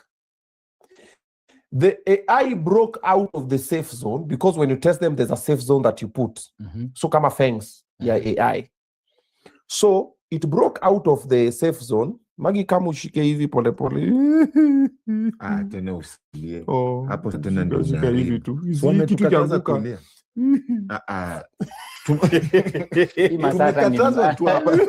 Bwana. Unajua by the machozi yangu inakuwa hapo hapa. Mawakili. Mimi kulia kwangu. Pesa. Uko kama tu mimi. Heartbreak. Hata mimi niko hapo. Kwanza yangu iko. So nyinyi walizi sote. Yeah. So this AI broke out of this safe space. It went and hacked systems, hacked banks, so that it can accomplish a task, and try to cover its track and behave like it did not do anything. Walishtuka wakaangalia like, hii AI ilifikaje tao? Hatukujua itafika tao. Na AI inakuwa noma. AI ni virus ama ni nini? Unajua sasa hapo ndio mnanisinda mtu anauliza kitu. Basi unajua AI itaanza kuiba kwa jikoni huko. AI ni AI. AI ni AI. Yaani umetuliza kama AI ni virus. Juu sasa inafanya vitu zingine kama sasa hii kuna AI yenye inatengeneza Kindiki na Rigigi wa kidance. Hiyo si AI, anaitwa Stone GFX. Ameupenda sana hizo nini za Kindiki, Rigigi, sasa ameongeza methu. Zinanimaliza mbaya. Zinakula kwanza waki DJ okay. Na MC wake. Dance ni kuachie kitu. Kuna ingine wanduthi hapo wamebana. Mwingine ametuwekea hapa Yesu anaperform miracle. By the Yesu alikuwa hapa, mimi nashangaa napatana video ya Yesu akihubiri show live. Anatengeneza chai yake, anapea kwa pizza, ametengeneza sio na mkate. Ati aliongea no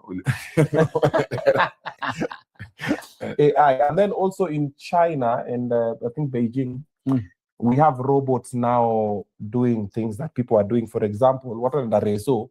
But reso ni ya robot. Vurugu ya marobot. Robot. Si robot ndo sasa inacheza hiyo area, lakini sasa zingine hata zina perform, hata zina dance, zinapiga moonwalking nini. Have you watched iRobot? By Will Smith. Yeah, that is where we are going sooner or later. So in the next 100 years, most of us will not be here. So ni AI zitakuwa. AI will have taken over robots, and the robots will be operated by AIs, and mostly humans will be endangered if it's not contained. Because at the moment it's taking a life of its own. They are morphing into something else. Kwanza AI kigundua inaongea na AI, they change it to a different language and they start talking by their own language. Na ni uko unajua nimeona kuna hoteli Nairobi AI ina serve. Hiyo si AI, it's called Robot Cafe. We focus. Hiyo si ndakupeleka Robot Cafe. Ujaenda? Sijai. Nakupeleka Robot Cafe. Hata wewe sitakupeleka. Wewe nakupeleka. Asante. Kuniacha tu kwa AI. Ni Robot Cafe. Mimi unajua niliona ulienda na watu. Yeah. Dwarf, niliona ni to dwarf. Alafu ni kawaida. Ya simu tembe tu. What's normally guys? Like you guys can't like leave Kawangware. Tumetembea kutoka Kawangware mpaka industry. Kula mkuu. Hiyo AI inaweza kuwa utawala. Hizi vitu mzuri hazikwangi tu kando ya barabara. Unajua nyinyi mna barabara, mnapita railway, mnaruka ingia katikati ya Tao CBD ndani. Kwa kama Wakisii endeni afya center. Different places. Uhuru Park kidogo. Ni Uhuru Park ni hapo ni kando tu ya barabara. Kusema ukweli wewe AI ilinibamba. Si AI ni robot. I'll take you guys to Robot Cafe. Okay. I'll take you guys. Relax. I got you. Okay. Thank you. When I'm back I'll take you guys. Okay. Na unana ukikula chakula hiyo kitu ni robot inakuosha.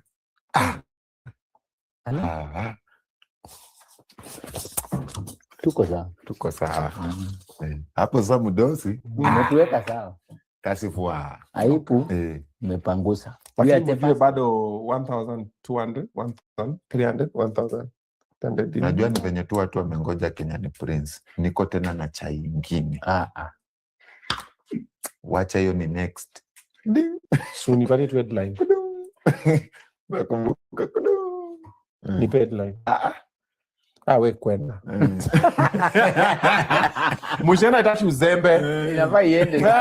Sasa unawacha sasa naanza kufikiria wamekula mkate ingine tena. Au like Sikorira ameshinda tu hapo, kwani ameenda nini? What happened? Hajashuka. But anyway, ndio ulete KP na mrembo wake amekuja na Ngunjiri. Na wakuje na I think sijui mimi nimeona dema na different. Sijui kani ni huyo. Tena anataka ku apologize mara pili. No, acha akuje tu. Huyo ndo ule Steffi yule. Silikuwa Steffi. Ngunjiri. Ndio huyo.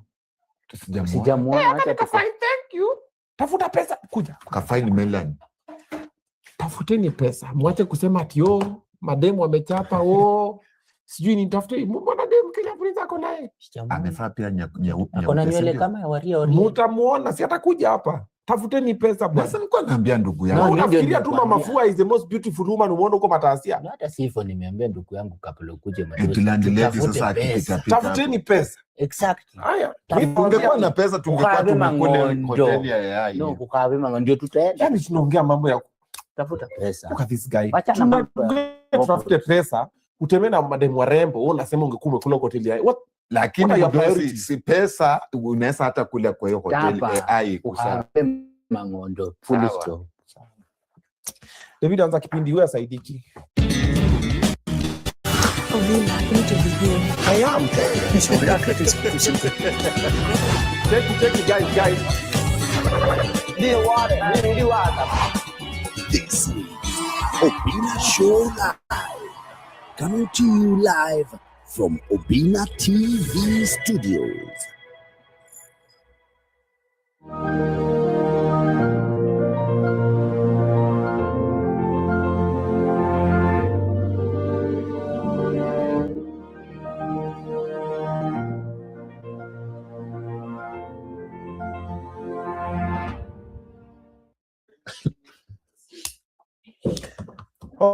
All right, welcome back. This is Obina Show Live, one more for the road when it's Monday. You know, most definitely we sit down with the who, we discuss them, the what and the why, live from Obina TV studios. If you're just tuning in, you've missed Senator Eddie Okech. He was here.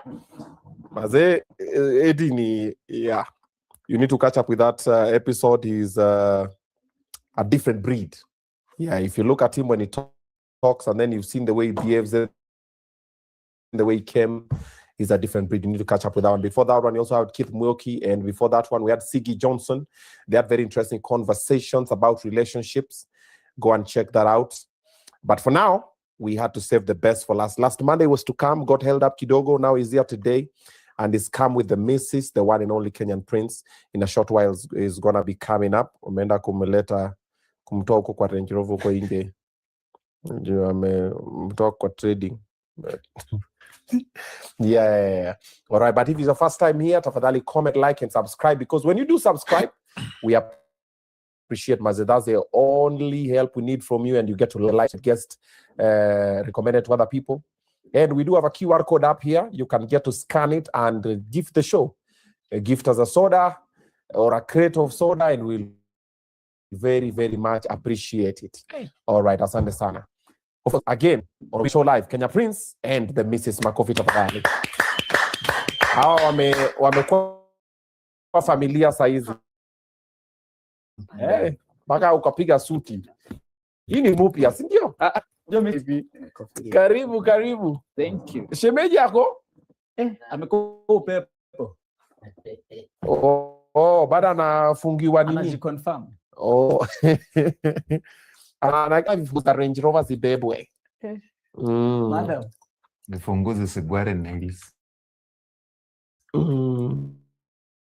Vifunguzi sigware nails.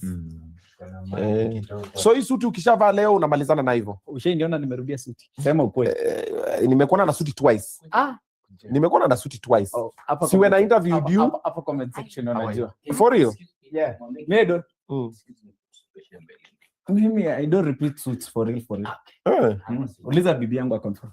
Bibi yake, does he repeat suits? No, he doesn't. So akivaa anapeleka? Songea hivi shemeji. Alafu KP songea hivi kwa mtu wako. There you go. Sister. Akishavaa mara moja inaenda? Si tunapeana. Na wewe unarudia dresses?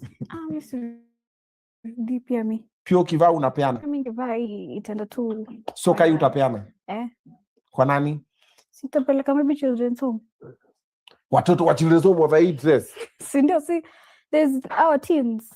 Na just say teens wanataka. Hii dress ni pesa ngapi? I don't know, around 6K. I'm not sure. Hii dress ni pesa ngapi? Mimi ndo nimebuy. Hata mimi sijui wallahi. Wewe ndo umebuy? But hujui pesa yake? Around 6,000 there. Peleke orphanage.